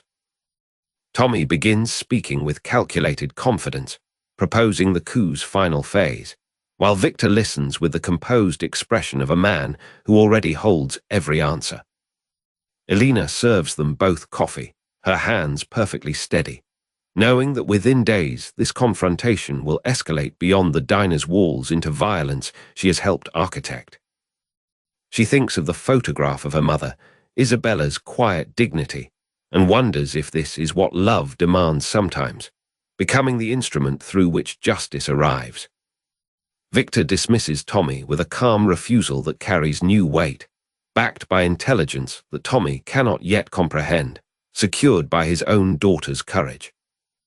Tommy's expression flickers with confusion and then calculation, sensing something has shifted, but unable to identify the precise moment his advantage disappeared.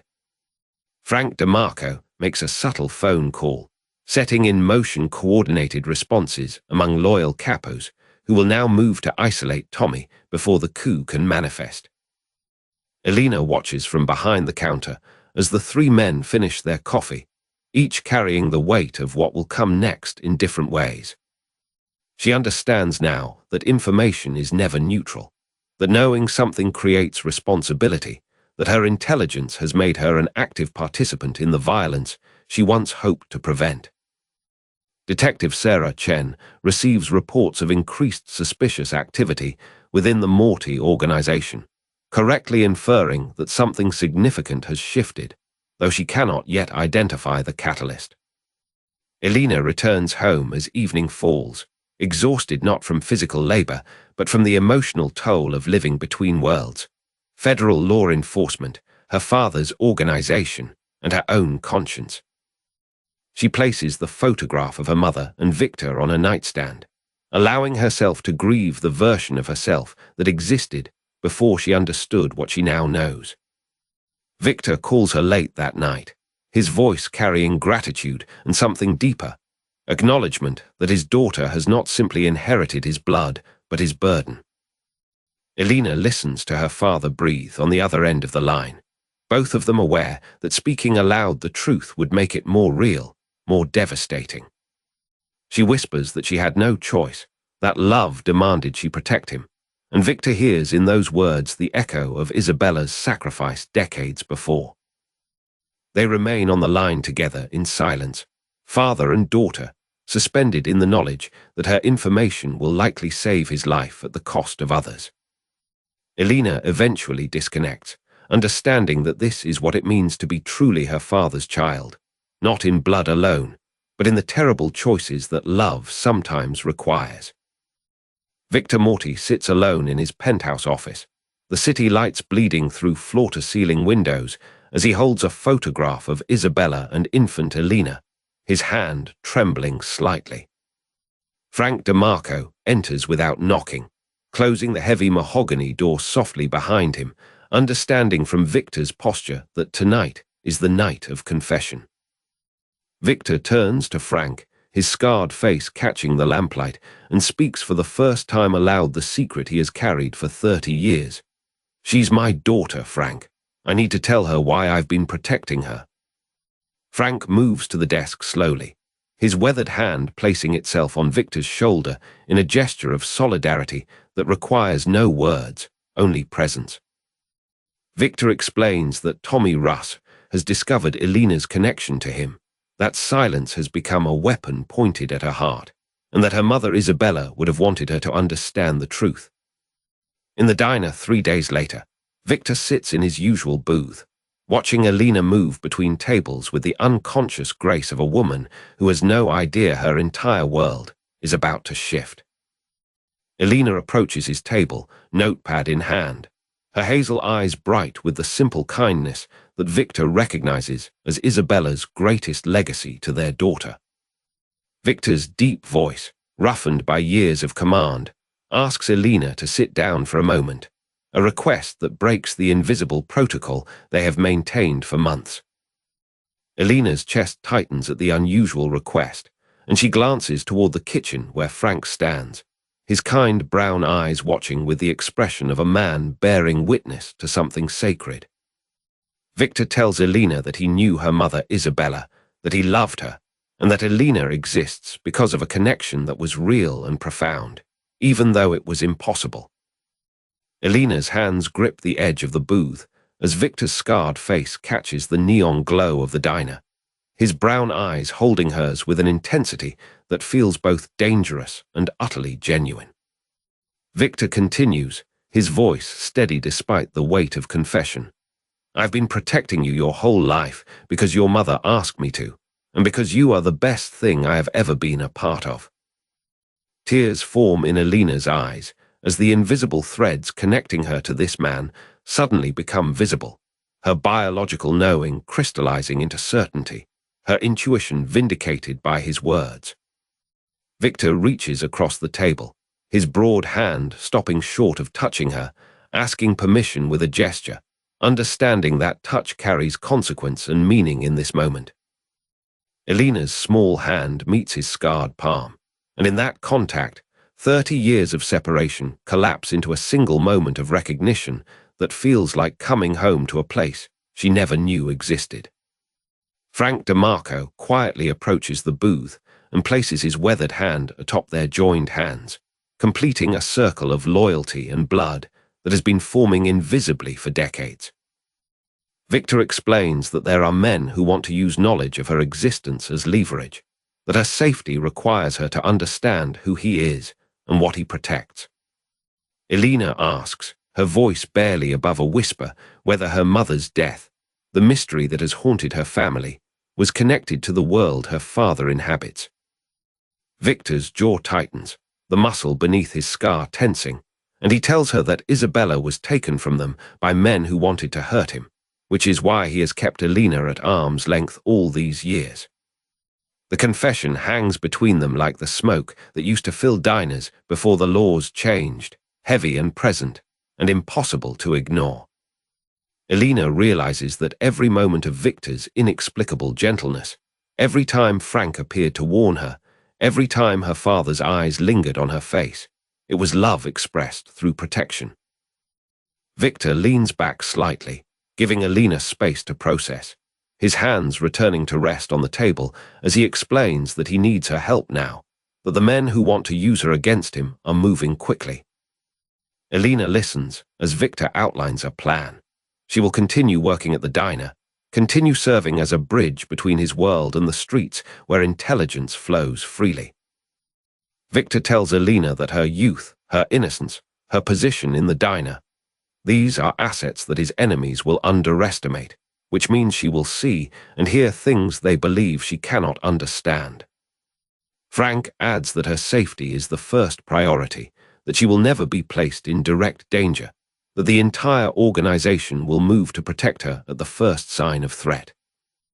Alina understands that her father is asking her to become something other than a waitress, that she is being invited into his world not because he wants her there, but because he trusts her completely. Victor explains that Tommy Russo, his ambitious lieutenant, is beginning to position himself as a successor, is beginning to suggest that Victor's protective focus on Alina is a weakness to be exploited.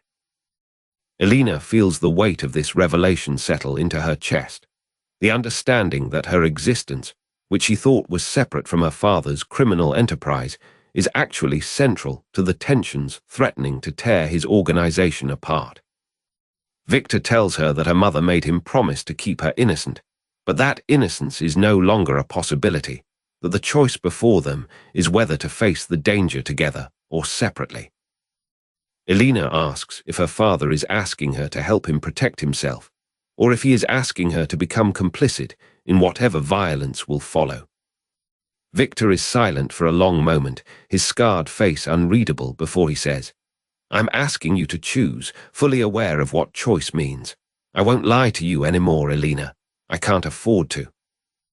Alina feels something shift inside her, a realization that she is no longer the girl who came to this diner 6 months ago, that her blood and her circumstances have already chosen for her, and that all she can do now is choose to move forward with open eyes. Frank's presence beside the booth feels like ballast, like evidence that loyalty and love can coexist in this world, that there is room for both protection and truth. Alina tells her father that she will help him, that she has already chosen him by allowing Frank to guide her, by listening to warnings, by serving as a bridge between his world and her own. Victor's hand reaches across the table again, and this time Alina takes it without hesitation, understanding that this gesture seals something that cannot be unsealed, her allegiance, her involvement, her transformation into something far more complex than she ever imagined. The diner around them continues its quiet evening rhythm. The coffee machine hisses, an elderly couple shares a booth by the window. The neon signs glow against the darkening street outside. In this ordinary moment, in a place where her mother once worked and her father now visits twice weekly, Alina Rossi ceases to be innocent and becomes instead a woman who understands that love and loyalty sometimes wear the same face as danger. Victor squeezes her hand once, gently, and releases it, the gesture a benediction and a warning and a welcome all at once. Alina sits across from Victor in a private booth at Rosario's, her hands wrapped around cooling coffee, learning the word, father tastes like loss and homecoming. Victor's scarred face softens as he explains the photograph, Isabella's death, and 30 years of distance measured in secret glances across a diner counter. She absorbs the weight of his confession, not with shock, but with the strange calm of something she had always known living suddenly in words. Frank DeMarco stands nearby, his grandfatherly presence a silent witness to the moment Alina becomes fully claimed by the Morty name. Victor takes her hand across the table, his palm warm and calloused, and Alina feels the physical reality of kinship settle into her bones. He explains Tommy Russo's discovery, his plans to use her as leverage, and asks if she will help him survive by watching and reporting. Alina nods without hesitation, understanding that innocence died the moment she learned the truth, and that her blood has always owned her. 3 days later, Elena returns to her shift at Rosario's, wearing her white apron like armor, her hazel eyes now alert to every conversation. Tommy Russ enters the diner at 7:15 p.m. on a Wednesday, his predatory smirk in place, and Elena serves him coffee with practiced warmth that masks her new knowledge. She moves through the diner with a performer's precision, refilling water glasses, while her ears track the conversation between Tommy and two capos in booth 4. Tommy speaks in careful code, the old man's losing his touch. Time for younger blood, and Elena commits each phrase to memory for Frank. When Tommy leaves, Elena writes detailed notes in the bathroom, her handwriting steady despite the tremor in her chest. She meets Frank outside the diner at midnight, handing him the folded paper, and sees approval flicker across his weathered face. "Your father is proud of you," Frank tells her quietly, and the words land with unexpected weight. She is being seen, claimed, valued. Days blur into a pattern. Serve customers, listen carefully, report to Frank in whispered conversations outside the kitchen, then sleep knowing she has protected her father. Elena discovers that Tommy has begun recruiting capos directly, offering them positions in a new order, testing their loyalty by asking what they think of Victor's declining years. She reports this to Victor during a brief private moment when he arrives for his usual Tuesday afternoon visit, their conversation disguised as casual banter about soup specials. Victor's dark eyes sharpen with each detail, and she sees the mind working behind them, the chess player calculating 3 moves ahead. "You're good at this," he tells her, and the compliment stings because she understands it means she is becoming part of the machinery she once wanted to escape. A week into her new role, a young capo named Gino sits at the counter and confesses to Elena that Tommy promised him a larger territory if he turns against Victor. Elena's heart quickens, but she maintains her composure, refilling his coffee cup and saying gently, "You should think carefully about loyalty, Gino. It matters more than you know." Gino leaves uncertain, and Elena wonders if she has just performed her first act of manipulation, using her voice, her presence, her perceived innocence as a weapon. That night, alone in her studio apartment, Elena stands in front of her bathroom mirror and barely recognizes the woman looking back. She is still the waitress, still small and dark-haired with the faint beauty mark above her lip, but something has shifted in her eyes. They hold calculation now, caution, the careful intelligence of someone playing a role. Her phone rings. It's Detective Sarah Chen, the federal agent who recruited her weeks ago, and Elena lets it go to voicemail for the 5th time. She erases the messages without listening, severing the last thread to her former life, understanding that there is no going back once you have chosen your blood. One evening, Victor brings Frank to the diner, and they sit in a corner booth while Elena works, and she realizes they are watching her work, assessing her, seeing how she moves through her performance. Frank catches her eye and nods slightly, an acknowledgement that she is passing some crucial test, that she belongs to this world now whether she wants to or not. Tommy Russ becomes more visible at the diner, pushing boundaries, testing Victor's authority through small acts of disrespect that escalate subtly each week. He orders food and sends it back, complains loudly about service, and once brushes against Elena's shoulder in a way that feels deliberately intrusive and territorial. Elena feels Victor's presence sharpen in these moments, feels the danger radiating from her father like heat from a furnace, though his face never changes. She realizes this is what he has been protecting her from all these years, not the knowledge of his identity, but the actual proximity to violence, the way it lives in rooms and poisons the air. After one particularly tense night, when Tommy's behavior crosses into outright contempt, Elena finds Victor waiting in the alley behind the diner. "I'm sorry," he says, and she understands he means for bringing her into this, for making her a target, for asking her to play a role that requires her to be in the line of fire. "Don't be," she tells him, and means it, because choosing this, choosing him, has somehow filled a cavity in her chest that she didn't know was empty. They stand in darkness, father and daughter, the scar on his cheek barely visible in the shadows, and Elena reaches out to touch his face. Victor closes his eyes as her small hand makes contact with the violence that marks him, and in that moment, all the distance of 30 years collapses into something simple.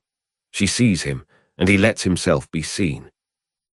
"We're going to stop him," Victor tells her quietly, and Elena hears the promise that when this is over, Tommy Russo will no longer be a threat. "I know," she says, and steps back into the diner, back into her role, carrying her father's confidence like a secret she will guard with her entire being. Elena sits in the back office of Rosario's diner, listening to Tommy Russo's voice carry through the thin walls as he meets with 3 junior capos plotting supply line takeovers. Frank DeMarco enters quietly, and Elena hands him a handwritten list of names, dates, times, overheard conversations transcribed in a careful, precise script. Victor Morty arrives at the diner at exactly 2:47 p.m., the same time each Tuesday, maintaining a rhythm that feels almost like normalcy but carries the weight of preparation. Elena pours Victor's espresso with steady hands while he reads the newspaper, and their eyes meet for one suspended moment that speaks of shared understanding and unspoken fear.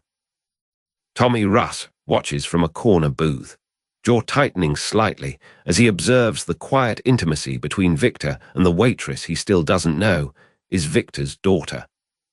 Elena moves through the diner serving other customers, but her attention remains fractured between the front and the back office, where Frank translates her intelligence into strategic advantage.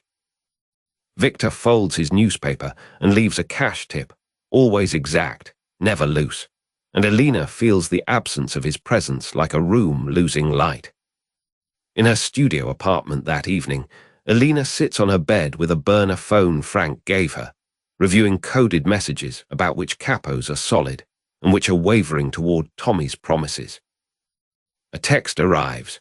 Tommy has begun meeting with Dominic Caruso and the West Side crew separately, moving faster than anticipated, the timeline compressing from months toward weeks. Elena's hands shake slightly as she types back to Frank, understanding for the first time that the information she gathers has already begun reshaping lives and determining who will survive what's coming. Frank meets Elena at a coffee shop 3 blocks from the diner, never in public with her, always casual and brief like 2 acquaintances crossing paths. He places a folder on the table between them, photographs of Tommy with federal agents, suggesting his betrayal runs deeper than ambition, that he may have made a deal. Elena's breath catches. She realizes Tommy is not just building a coup, he is building a case against Victor with law enforcement as his foundation. Frank's weathered face remains calm, but Elena sees the slight tightening around his eyes that means Victor already suspected this, already prepared for the worst interpretation of events. Back at the diner, Elena begins noticing the subtle shifts. Capos arriving in different pairings, conversations stopping when she approaches, the careful calculation in every interaction. She overhears Tommy telling a hesitant lieutenant that Victor is finished, that the old guard is losing focus, that the future belongs to whoever can see clearly enough to seize it. Elena realizes Tommy actually believes what he is saying. This is not pure calculation, but genuine conviction that he is saving the organization from a declining boss. One Thursday afternoon, a man Elena has never seen before sits in her section, orders water and pie, and watches the diner with the cold assessment of someone evaluating an asset or a liability. She mentions him to Frank, and Frank's single-word response, "Federal," transforms the meaning of everything. The conflict with Tommy is no longer internal but infiltrated from outside. Elena understands that Detective Sarah Chen has not abandoned her. The investigation has simply evolved into something darker and more dangerous than either of them anticipated. Victor arrives that evening with Frank, and instead of sitting, they simply observe the diner's rhythm, counting heads, noting absences, reading the invisible currents of loyalty and doubt. Elena watches her father's face as he takes in the slow dissolution of authority he has built across decades, not through explosive rebellion, but through patient erosion from multiple directions. After closing, Victor asks Elena to walk with him to his car, and they move through the quiet street with the measured pace of people carrying heavy things. "You're seeing what this really is," Victor says, not quite a question, and Elena nods because she understands that he means the machinery doesn't care who operates it, that power is maintenance or death. "I want to do more," Elena hears herself say, surprising even herself with the steadiness in her voice and the absolute certainty of her commitment. Victor stops walking and looks at his daughter, really looks at her, and something breaks open in his expression before he controls it back down. "I know you do," he says quietly, and Elena hears in those 5 words the weight of paternal pride and paternal terror mingling into something that looks almost like grief. They stand in the streetlight, and Victor reaches out to touch Elena's shoulder once, briefly, the way a man touches something he is terrified will break under his weight. "Frank will tell you what's next," Victor says, and Elena understands that she is no longer gathering intelligence. She is now being positioned for something more active and more dangerous. Back in her apartment, Elena lies in bed unable to sleep, understanding that the waitress she was has been dismantled piece by piece and reassembled into something else entirely. She thinks about her mother Isabella, wondering if this is what she felt, caught between 2 worlds, pulled toward love and loyalty despite knowing they would cost her everything. The city moves outside her window, indifferent to the quiet revolution happening in one small diner and in the hearts of people bound by blood and obligation. Elena's phone buzzes with another coded message from Frank. "Phase 2 begins Monday. Instructions will follow. Destroy this phone."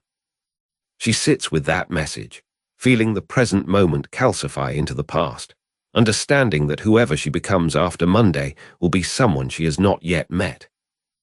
The rain begins outside, steady and purposeful, washing the city clean in a rhythm that feels almost like a heartbeat, the organization's heartbeat. And Elena knows she is now part of its machinery, moving toward a collision point she cannot yet see but can absolutely feel approaching through the dark. Detective Sarah Chen adjusts the hidden microphone taped beneath Elena's white diner apron, her fingers steady and professional, eyes holding Elena's with complicated sympathy. Elena's hands tremble slightly as she smooths the apron over her ribs, feeling the small weight of surveillance technology against her skin like a second heartbeat. In the diner's cramped back office, Chen whispers that the federal case against Victor Morty has expanded.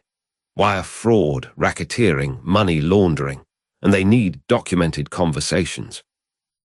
Elena nods, understanding that her role has transformed from observer to active recorder, that her father's words will become evidence against him. Chen places a second device in Elena's apron pocket, a phone with encrypted messaging, insurance that Elena can signal danger without being overheard. The weight of 2 devices, one recording outward, one her lifeline, settles into Elena's awareness as she steps back into the diner's fluorescent light. Frank DeMarco sits at his usual corner booth, nursing black coffee, watching Elena with the particular attentiveness of a man who knows she carries secrets. Elena meets his gaze briefly, a flicker of acknowledgement, then moves to refill cups at nearby tables, her movements deliberate and calm. Tommy Russo enters with 2 capos, their shoulders tense with conspiracy, their voices dropped to that particular register of men planning violence. Elena circulates nearby, her posture relaxed, her focus apparently on water glasses and check deliveries, while the microphone beneath her apron captures every word they exchange. Tommy speaks casually about the old man losing his grip, about power consolidating among men with vision, about a transition timeline measured in days. Elena's face remains neutral, but her hands grip the coffee pot with quiet intensity, understanding that the words being captured will accelerate her father's defense. Victor arrives at precisely 6:15, his charcoal suit immaculate, his presence commanding the room without effort, salt and pepper hair catching the diner's overhead light. He settles into his booth across from Frank, and Elena approaches with water and menu, her movements practiced and ordinary, concealing the technology against her body. Victor's dark eyes track her with that paternal awareness he no longer hides, and for a moment their gazes hold, a silent acknowledgement of the dangerous collaboration between them. Elena pours water with steady hands, speaking in the standard waitress cadence. Specials, recommendations, time to decide, while the microphone records every word Victor speaks to Frank. Victor mentions a supply shipment delayed by federal interference, a contact in the harbor authority who's suddenly unreliable, pressure from above that suggests someone is cooperating. Frank responds with weathered calm, his wire-rimmed glasses catching lamplight as he leans across the table, his voice low and measured about internal security. Elena takes their order, nods, and retreats to the kitchen, where she exhales slowly against the counter, feeling the weight of her complicity in both directions, betraying her father to the law, protecting her father from Tommy. In the kitchen, she checks the encrypted phone. Chen has sent a single word, good. Elena deletes it, understanding that every recording, every captured word, is building a case that will either save her father or destroy him. She prepares Victor and Frank's meals with her usual care, plating pasta and sauce, ensuring everything is perfect because love and betrayal have become indistinguishable. She delivers their food, refills water glasses, moves through the routine with practiced grace while carrying technology that transforms conversation into evidence. At the next booth, Tommy Russ watches her with calculating interest, his steel blue eyes tracking the rhythm of her movements, his predatory smirk suggesting he senses something shifted. Elena feels his attention like a weight, understanding that Tommy suspects her closeness to her father, that her role as informant, both to law enforcement and to Victor, is becoming visible. She avoids his gaze deliberately, a deliberate show of nervousness that reads as uncertainty rather than complexity, allowing him to believe she is frightened rather than active. As the dinner service continues, Elena moves between tables, between worlds, recording and observing and protecting, the microphone catching conversations about territory and money and leverage. Victor and Frank finish their meal, leave their customary generous tip, and depart with the particular dignity that Victor carries like a second spine. Elena clears their table, pockets the cash, and feels the emptiness of the booth like relief. One more meal completed, one more recorded conversation completed, one more night of walking between her father and the law completed. At closing time, she retreats to the diner's storage room and removes the microphone, her fingers careful and practiced now, understanding exactly what she is doing and why. She bags the device and places it in her jacket pocket, scheduled to retrieve it later at a dead drop location that Chen specified with clinical precision. Elena stands alone among shelves of supplies and forgotten equipment, understanding that the trap is set. Federal agents with their recordings, her father with his foreknowledge, Tommy with his impatience. The trap is set, and she is the mechanism, the recording device, the bridge between worlds that cannot coexist, daughter, informant, witness, accomplice. She locks the storage room and steps back into the diner's main space, where the fluorescent lights hum and the booths sit empty, and the silence feels like a held breath before violence. Elena does not yet know whether this trap is designed to catch Tommy Russ or to catch her father, or perhaps to catch her own soul in the moment she chose blood over law. She gathers her things, checks the diner one final time, and steps out into the cool Brooklyn night, carrying the weight of recorded words and the knowledge that everything accelerates now. 2 weeks until the diner revelation that changed her life, and Elena Rossi, waitress, daughter, informant, accomplice, walks home through the darkness knowing that she has become irreversibly something new. Victor Morty sits alone in his penthouse office, staring at a surveillance photo of Tommy Russ meeting with federal agents in a parking garage downtown. Frank DeMarco enters quietly, carrying a leather folder containing weeks of intercepted communications, Tommy's own betrayal, documented. Victor's hand trembles as he reads the transcripts, not from fear, but from the peculiar ache of certainty. Tommy had been planning this for years, waiting for weakness. Elena Rossi arrives at the penthouse, still wearing her diner uniform, her microphone device carefully removed beforehand by Detective Sarah Chen's team. Victor looks at his daughter with an expression that breaks something open in both of them. Not anger, but a father's quiet devastation at learning how deeply his own lieutenant has infiltrated his world. Elena realizes in that moment that the recordings she made, the evidence she gathered, has already become irrelevant. Victor knows everything, and has for days. Frank DeMarco explains that Tommy made contact with 3 federal agencies simultaneously, offering testimony about Victor's operations in exchange for immunity and witness protection. Victor's first instinct, surprisingly, is not rage but a strange, hollow laugh, the sound of a man recognizing that his worst fears have materialized exactly as he suspected. Elena asks if Tommy knew about her recordings, if he had discovered her role as her father's informant within the conspiracy against him. Frank confirms that Tommy knew nothing of Elena's involvement. Tommy's betrayal predates her discovery, rooted in ambition and resentment that no daughter could have prevented. Victor stands and moves to the window overlooking the city, his broad shoulders framed against the glittering darkness, and speaks to Elena without turning. He was always going to choose himself. Elena watches her father absorb the weight of a lieutenant's treachery, understanding for the first time that some wounds in this world run deeper than violence. Tommy Russo, unaware that his conspiracy has been fully exposed, arrives at a scheduled meeting at a warehouse in Red Hook, expecting to coordinate final details with his co-conspirators. Instead of his capos, Tommy finds Frank DeMarco standing alone in the darkness, flanked by 3 loyal captains, a visual language that speaks everything Tommy needs to know. Tommy's hand moves instinctively toward his jacket, but Frank's gentle shake of the head communicates that this moment is about conversation, not gunfire.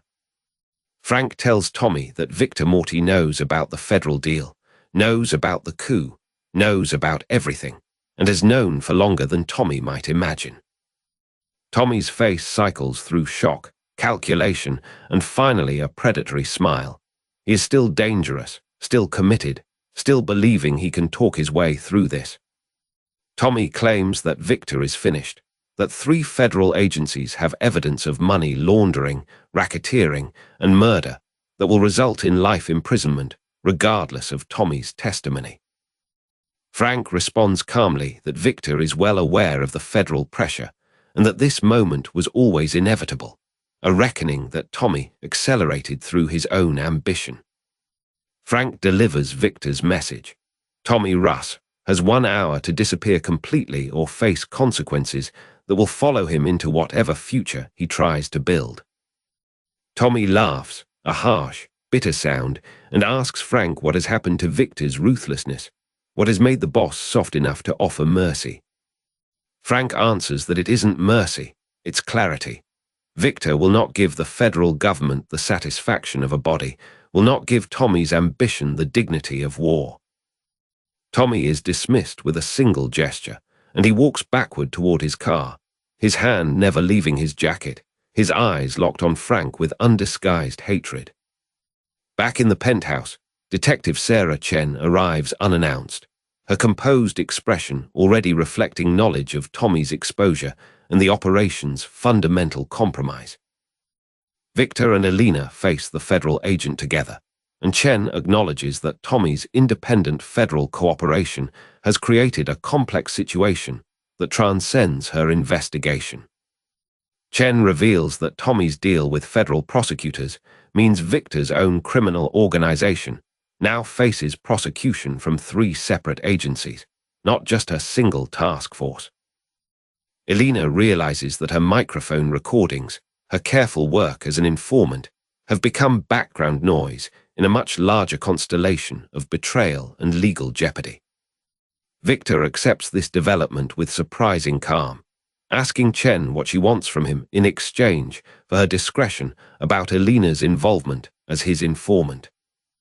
Chen admits that Elena's recordings have already been reviewed by her superiors and that Victor's organization is effectively finished, regardless of his cooperation or continued freedom.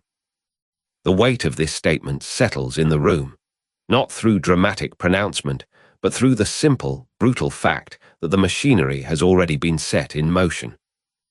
Victor turns to Elena and tells her that her choice to protect him, her sacrifice of her moral clarity, has not changed the inevitable outcome, but has changed what she will carry forward.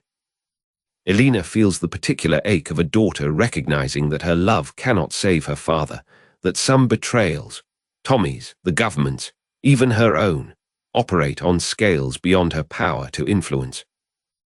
Frank DeMarco stands silently, his grandfatherly weathered face reflecting decades of experience with the unchanging pattern of power rising and power falling, ambition and consequence. Detective Sarah Chen leaves a document on the table, an opportunity for Victor to negotiate immunity in exchange for testimony against his own organization, a final indignity masked as mercy. Victor does not touch the document. Instead, he takes Elena's hand and leads her to the penthouse window where the city spreads below them like a map of all the places he has lost. Elena understands in this moment that the organization is not falling because Tommy betrayed it, but because Victor has chosen to step aside rather than watch his daughter consumed by the machinery he built. The realization settles between them. Victor's power has always been contingent on his ability to compartmentalize Elena, to keep her separate from the violence, and that separation has finally become impossible. As dawn approaches, Victor speaks quietly to his daughter about what comes next. Legal teams, negotiations, the possibility of years in federal prison, and the irreversible transformation of everything they have become to each other. Elena rests her head against her father's shoulder, a gesture that would have been impossible 3 months ago, unthinkable 3 weeks ago, and now is simply what a daughter does when her father's empire is crumbling. Frank DeMarco exits the penthouse to manage the organization's transition, to inform loyal capos of the inevitable decline, and to ensure that Victor's organization dissolves with dignity rather than violent collapse. The sun rises over the city, illuminating nothing that has changed but everything that has been revealed. Tommy Russell's betrayal, the federal government's coordinated assault, and Elena's irreversible transformation from innocent waitress to daughter bound by blood to a man whose world is ending.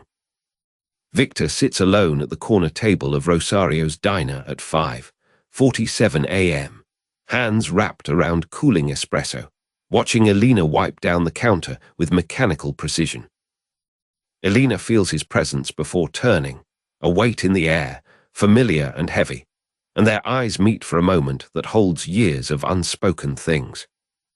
Frank DeMarco enters through the kitchen, unbuttons his charcoal jacket, and settles into the booth across from Victor with the weighted silence of men who have already decided something grave.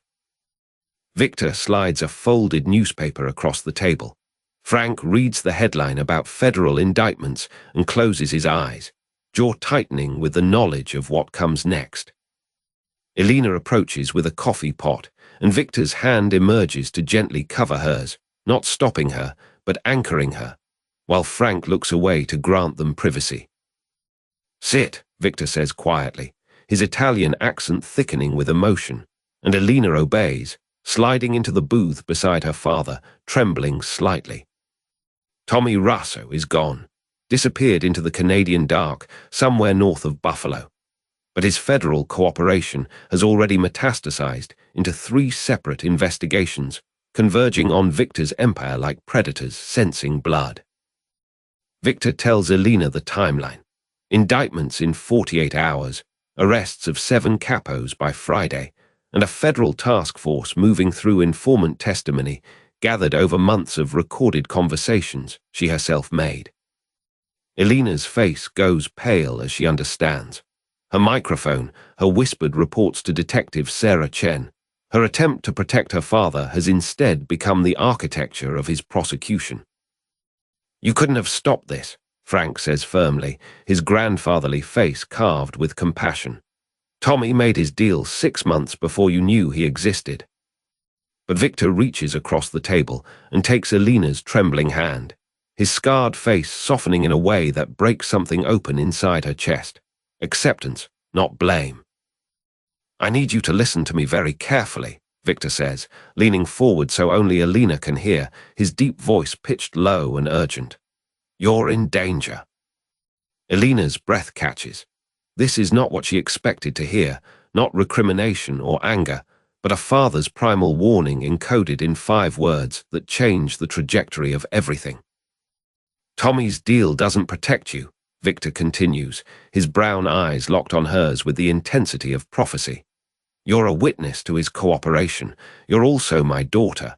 Both of those things make you a liability." Frank nods slowly, confirming what Victor is saying. A tactical reality they've been discussing since dawn broke over the penthouse, painting everything blood orange and ominous. "Pretend I'm your dad," Victor whispers, and Elena hears the instruction beneath the statement. A code, a script, a survival mechanism. "If anyone asks, that's all I am, your father, nothing else." Elena understands. He is teaching her how to lie to the federal government, how to deny her role as informant, how to protect herself by becoming narratively invisible to the machinery now hunting his organization. "But what about?" Elena starts, and Victor squeezes her hand with gentle finality. "The federal agents know about me," he says. "They don't know about you, or rather, they know your name but not your role. We keep it that way. Frank will arrange everything." Frank slides a document across the table. An airline ticket to Portland, a new identity, cash in an envelope, and an address of a safe house where Elena can disappear while the legal machinery grinds through its determined work. Elena's eyes fill with tears because she understands now. She cannot stay at the diner, cannot finish her shift, cannot say goodbye to the life she was building even as it was being dismantled by forces neither she nor her father could ultimately control. "How long?" she asks, her voice breaking on the word. "Until it's safe," Victor says, and that could mean months or years or forever, and they both know it. "Your mother asked me once if I could protect you from my world," Victor continues, his accent heavy with memory and regret. "I told her I could. I lied. Not to her, I couldn't lie to her, but to myself." He pauses, and Elena sees the full weight of 30 years of paternal love expressed only through distance, through secret surveillance, through financial protection he could never acknowledge. "I'm protecting you now," Victor says quietly. "The only way I know how, by letting you go." Elena wants to argue, wants to stay, wants to believe that her love could save him, but she sees in Frank's weathered face and Victor's resigned eyes that this is not negotiable. It is necessary, and her father has already accepted the cost. "You'll call me," Elena whispers, and it is not a question but a need, and Victor nods slowly. "Through Frank," he says, "through channels that won't be monitored. Every week we'll know you're safe. Every week you'll know we're still here." Tommy Russo's rebellion has crumbled into federal cooperation. The empire Victor spent 30 years building is dissolving into indictments and arrests. But in this moment, in the pre-dawn light of Rosario's diner, a father tells his daughter how to survive what comes next. Elena gathers the envelope with shaking hands, and Frank stands to walk her to the kitchen door that opens onto the alley where her father's car is already running, packed with a single suitcase of her belongings. Victor stands as she does, and for a moment neither of them moves, separated by the space of one breath, one handbreadth of air that contains 30 years of unspoken longing and 3 months of newly discovered love.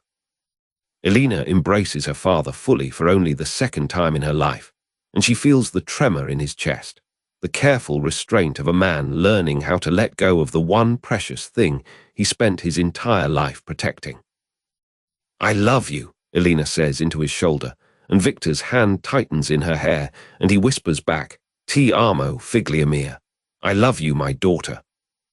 Then Elena is walking through the kitchen, past the silent cook who knows without being told, through the back door where Frank DeMarco waits with his grandfatherly kindness and iron competence.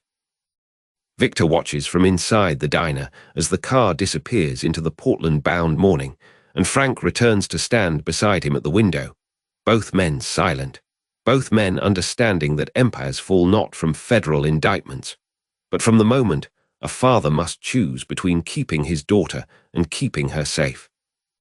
The diner's lights dim as closing time arrives, and Victor sits alone at the corner table, hands wrapped around the same cooling espresso, waiting for the agents who will come, knowing that his daughter is moving toward a future he cannot control. Victor Morty sits alone in his penthouse office as dawn breaks, the city lights dimming beneath a cold grey sky, and makes the call to Frank DeMarco that will dismantle 30 years of power.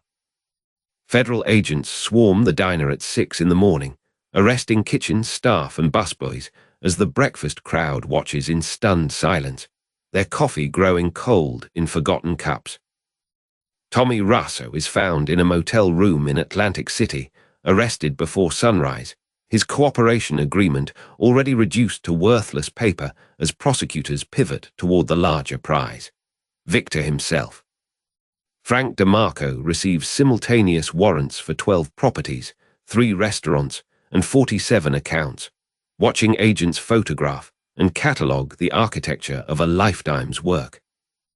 Elena drives north on I-87, her hands white on the steering wheel, unable to call anyone, unable to return, understanding that every mile away is a mile toward safety.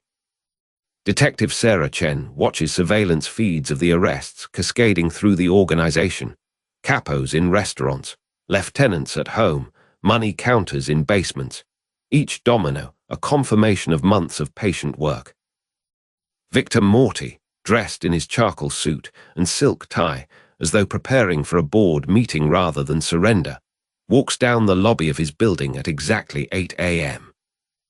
Federal agents wait on the street, their hands visible and empty, treating him with the courtesy reserved for men who have earned respect through absolute refusal to run. In a holding cell, Tommy Russ realizes his deal has evaporated. Prosecutors are offering him nothing now, having secured the bigger target, leaving him exposed and betrayed by both sides. Frank DeMarco sits in an interrogation room and speaks only one sentence: "I want to cooperate fully to protect the innocent people caught in this organization." Elena stops at a rest area near Albany and realizes she cannot cry, cannot feel, can only drive forward into the blank future her father purchased with his surrender. Detective Sarah Chen presents Victor Morty with a folder containing photographs of Elena at the diner, at her apartment, at Columbia University, evidence of what they already knew, a reminder of what he has risked. Victor looks at the photographs with the intensity of a man memorizing his daughter's face one final time and says quietly, "I want to make a deal for her protection and her future." Prosecutors listen as Victor explains that Elena was a reluctant informant, that she wore the wire only under his command, that she bears no criminal culpability for her father's sins. The negotiation spans 6 hours, conducted in a conference room with grey walls and no windows, where Victor trades knowledge of every operation, every account, every buried piece of leverage for absolute immunity for Elena Rossi. Victor gives names of federal agents compromised by his money, judges bribed in 2 states, the architecture of protection that has allowed his empire to survive this long. He provides the location of documents detailing decades of operations, the identities of men who will face prosecution based on his testimony, the systematic dismantling of everything he built. In exchange, prosecutors agree. Elena Rossi is fully immunized, her identity protected, her future untethered from her father's criminal past, able to rebuild somewhere the organization's reach cannot follow. Tommy Russ receives word that his cooperation is meaningless. Victor has beaten him to it, offering everything, leaving nothing for Tommy to trade but his own complicity. Frank DeMarco, in his own negotiation, confirms that he will testify, that he will corroborate Victor's account, that he will stand in court and speak the truth he has carried for 30 years. Elena receives a phone call from a number she doesn't recognize. It's an FBI liaison officer with instructions. New documentation, new identity, a scholarship to a graduate program in Portland under a name she doesn't yet know.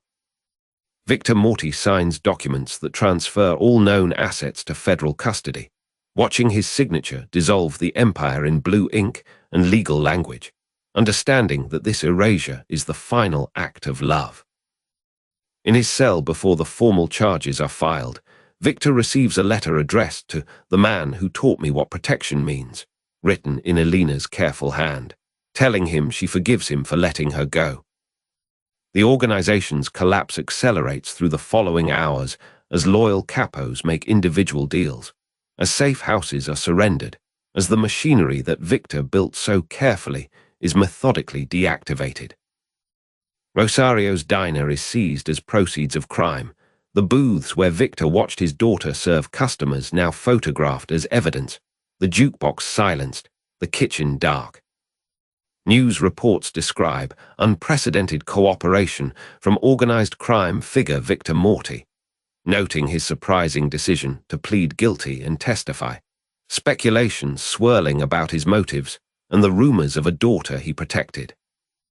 Frank DeMarco is released on bail, allowed to return to his home, his face in newspaper photographs showing the exhaustion of a man who has finally put down a burden he carried alone. Detective Sarah Chen closes her file on Elena Rossi, noting in the final report that the informant has been relocated successfully and will not testify, her father's sacrifice providing the shield she could not provide herself. Victor Morty stands in a federal courthouse, raises his right hand, and prepares to speak truths that will separate him from the men who followed him and end the world he created. In Portland, Elena registers for classes under her new name, walking a campus where no one knows her father, where her past is sealed, where the future her father bought for her waits to be lived. Elena Rossi, now legally renamed Claire Matthews, stands in the kitchen of her small Portland apartment, morning light filtering through plain white curtains, holding her first paycheck from a community crisis center. Claire runs her fingertips across the envelope, feeling the weight of earned money that came from her own labor, not her father's invisible protection or federal relocation stipend. She opens the envelope slowly and reads the amount, $1,847.50 for 4 weeks of crisis counseling work, and her throat tightens with something like pride.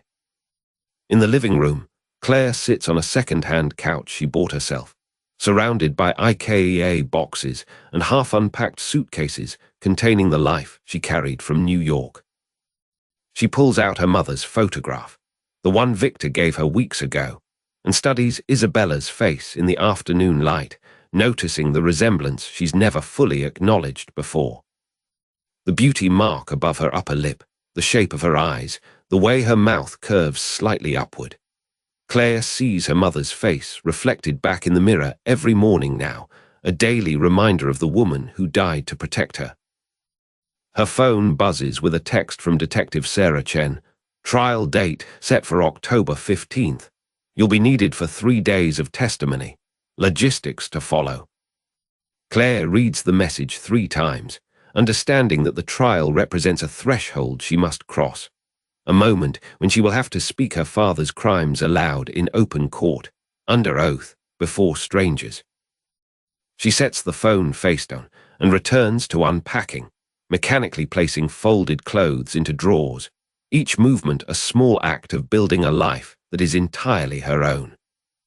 At the crisis center, Claire sits across from Marcus, a 17-year-old runaway with hollow eyes and defensive posture, who has just revealed that he ran from his stepfather's house 2 months ago. Claire leans forward slightly, her voice steady and warm. "You made it out. That took courage, and now you get to decide what happens next." Marcus looks at her with sudden recognition, not of her face, but of someone who understands the weight of escape, the exhaustion of survival, the strange freedom and terror of being untethered from a dangerous home. Claire's supervisor, Robert, observes from across the office, noting how naturally Claire connects with the most damaged cases, how she seems to know instinctively where pain lies. In her lunch break, Claire sits alone in her car in a Portland parking lot, eating a salad she made herself, watching rain streak the windshield with quiet intensity. She thinks about Victor in a federal prison in Pennsylvania, waiting for trial, separated from her by 3,000 miles and the gravity of his crimes. She imagines her father in a cell, having surrendered his empire, his power, everything except the knowledge that he saved her life by destroying his own. A text arrives from Frank DeMarco's attorney, relaying a message from her father. "I'm proud of the work you're doing. Keep building. V." Claire reads the message in her car, alone, and allows herself to cry for the first time since arriving in Portland, not for what she's lost, but for what her father has become through his surrender. Back at her apartment that evening, Claire logs into a secure email account set up by the Federal Marshal Service, using a password she memorized. Isabella 1988, her mother's name and birth year. There are documents waiting. Her new social security number, her new birth certificate under the name Claire Matthews, official paperwork establishing her legal identity as a person who never worked at Rosario's diner, never knew Victor Morty, never existed in the underworld at all. Claire scrolls through the files with a strange hollowness, understanding that these documents represent both protection and erasure. She is legally safe now, but also legally disappeared from her own past. She opens a blank document and begins typing. "My name was Elena Rossi. My father is Victor Morty. My mother was Isabella Castellano. These are true things that the law says I should forget." Claire deletes the document without saving it, understanding that the act of writing is a way to hold onto what she's been asked to relinquish. 2 weeks later, Claire sits in the federal building's witness preparation room with Detective Sarah Chen, rehearsing her testimony about conversations she overheard in the diner, about messages Frank DeMarco delivered, about her father's operational methods. Sarah Chen's voice is professional and measured. When the defense attorney asks if you had a personal relationship with Victor Morty, you'll answer, "He was a regular customer at the diner where I worked. I served him coffee. Nothing more. Simplicity protects you." Claire nods, understanding that her testimony must erase the emotional truth of their relationship and reduce Victor to a criminal defendant, her father to a mafia boss. Sarah Chen softens slightly. "After the trial, you won't have to do this anymore. You can build the life you want, and it won't be connected to any of this." Claire meets Sarah's eyes and sees something unexpected there. Not triumph, but a complicated weariness, the expression of someone who has also paid a price for this machinery of justice. That night, Claire receives an unexpected phone call on her burner line, routed through federal channels, and hears her father's voice for the first time since she left New York. Victor Morty's voice is older, more tired but still steady. "Hello, Elena. They told me I have 5 minutes." Elena answers, "I'm Claire now. That's who I have to be." Her father is quiet for a moment. "I know. I'm the only person who still calls you Elena, so I wanted you to hear your real name one more time before the trial."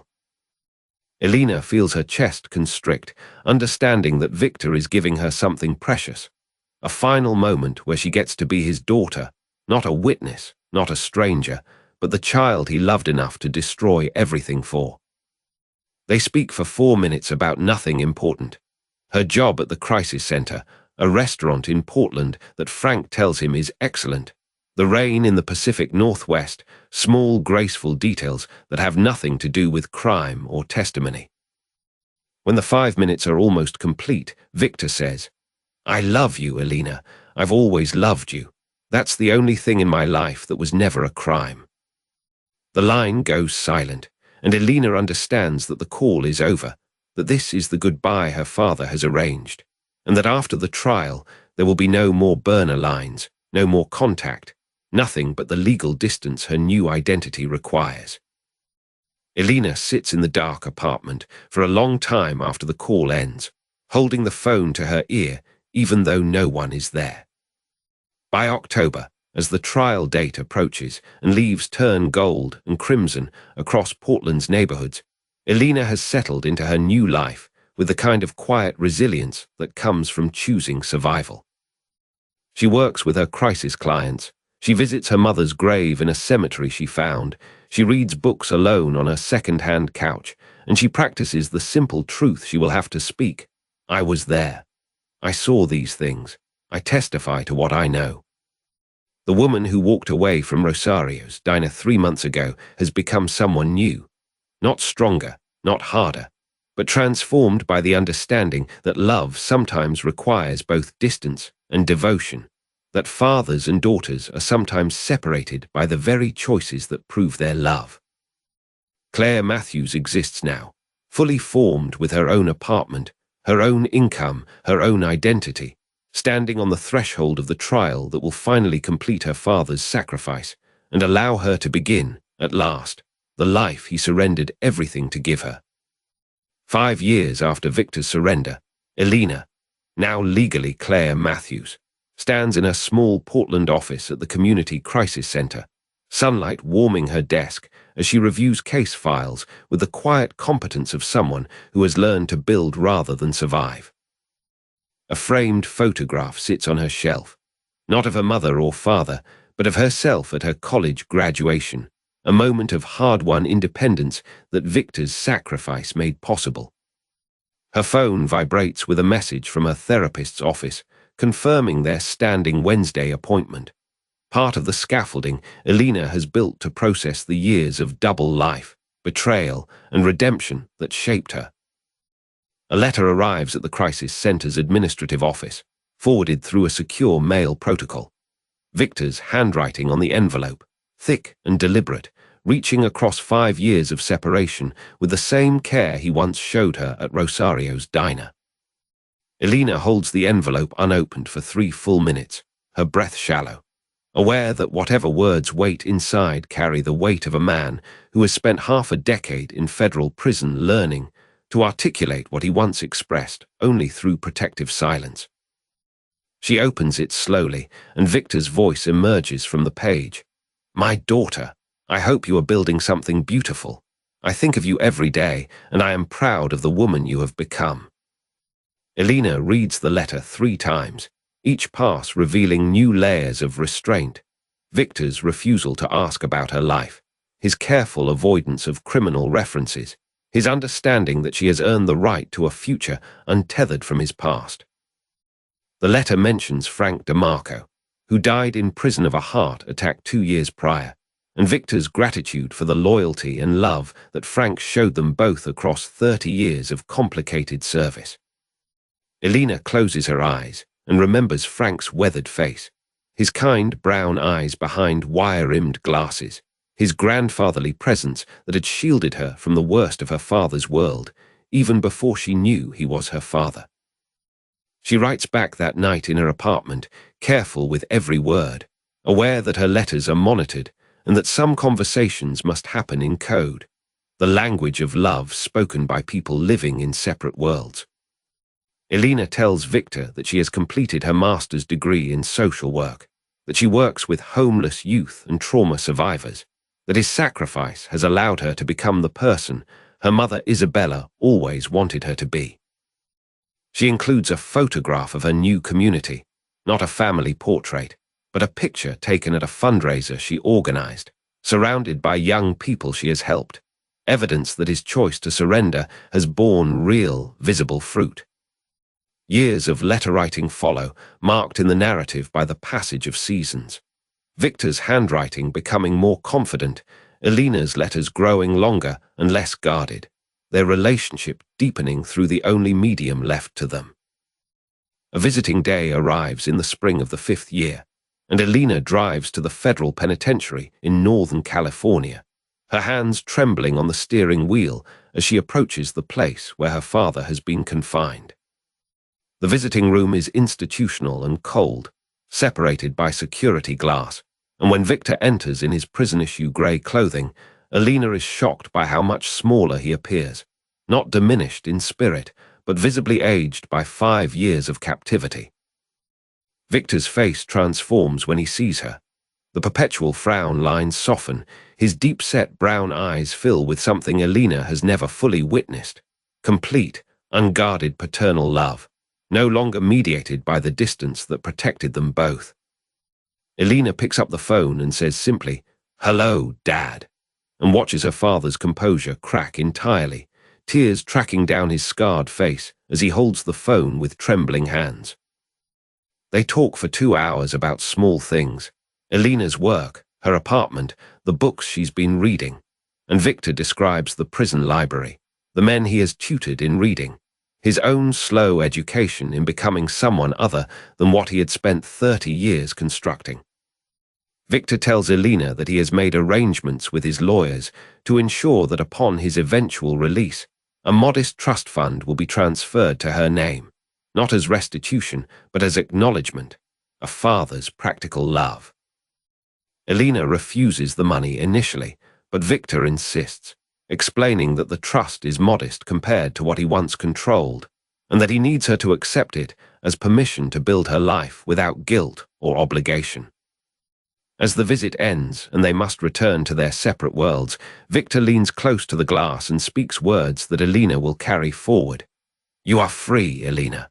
You are truly, completely free. That was always the whole point." Elena drives home through the California valleys, watching the landscape shift from institutional grey to golden grassland, understanding that her father's redemption is not about forgiveness from the world. It is about the quiet knowledge that he chose her over everything else. Back in Portland, Elena receives a promotion at the Crisis Center and assumes leadership of the trauma counseling program, work that transforms her suffering and her father's sacrifice into something that helps other people find their own way toward healing. She attends a training seminar on intergenerational trauma and recognizes, with sudden clarity, that her father's greatest gift was not his protection or his money. It was his willingness to accept that some damage cannot be undone, only acknowledged and transcended.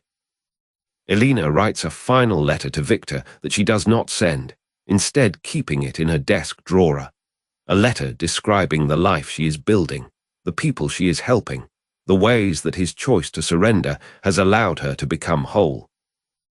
5 years after Victor Morty whispered to his daughter that she was in danger and that he would be her father, Elena Rossi stands in her Portland apartment watching the sunset,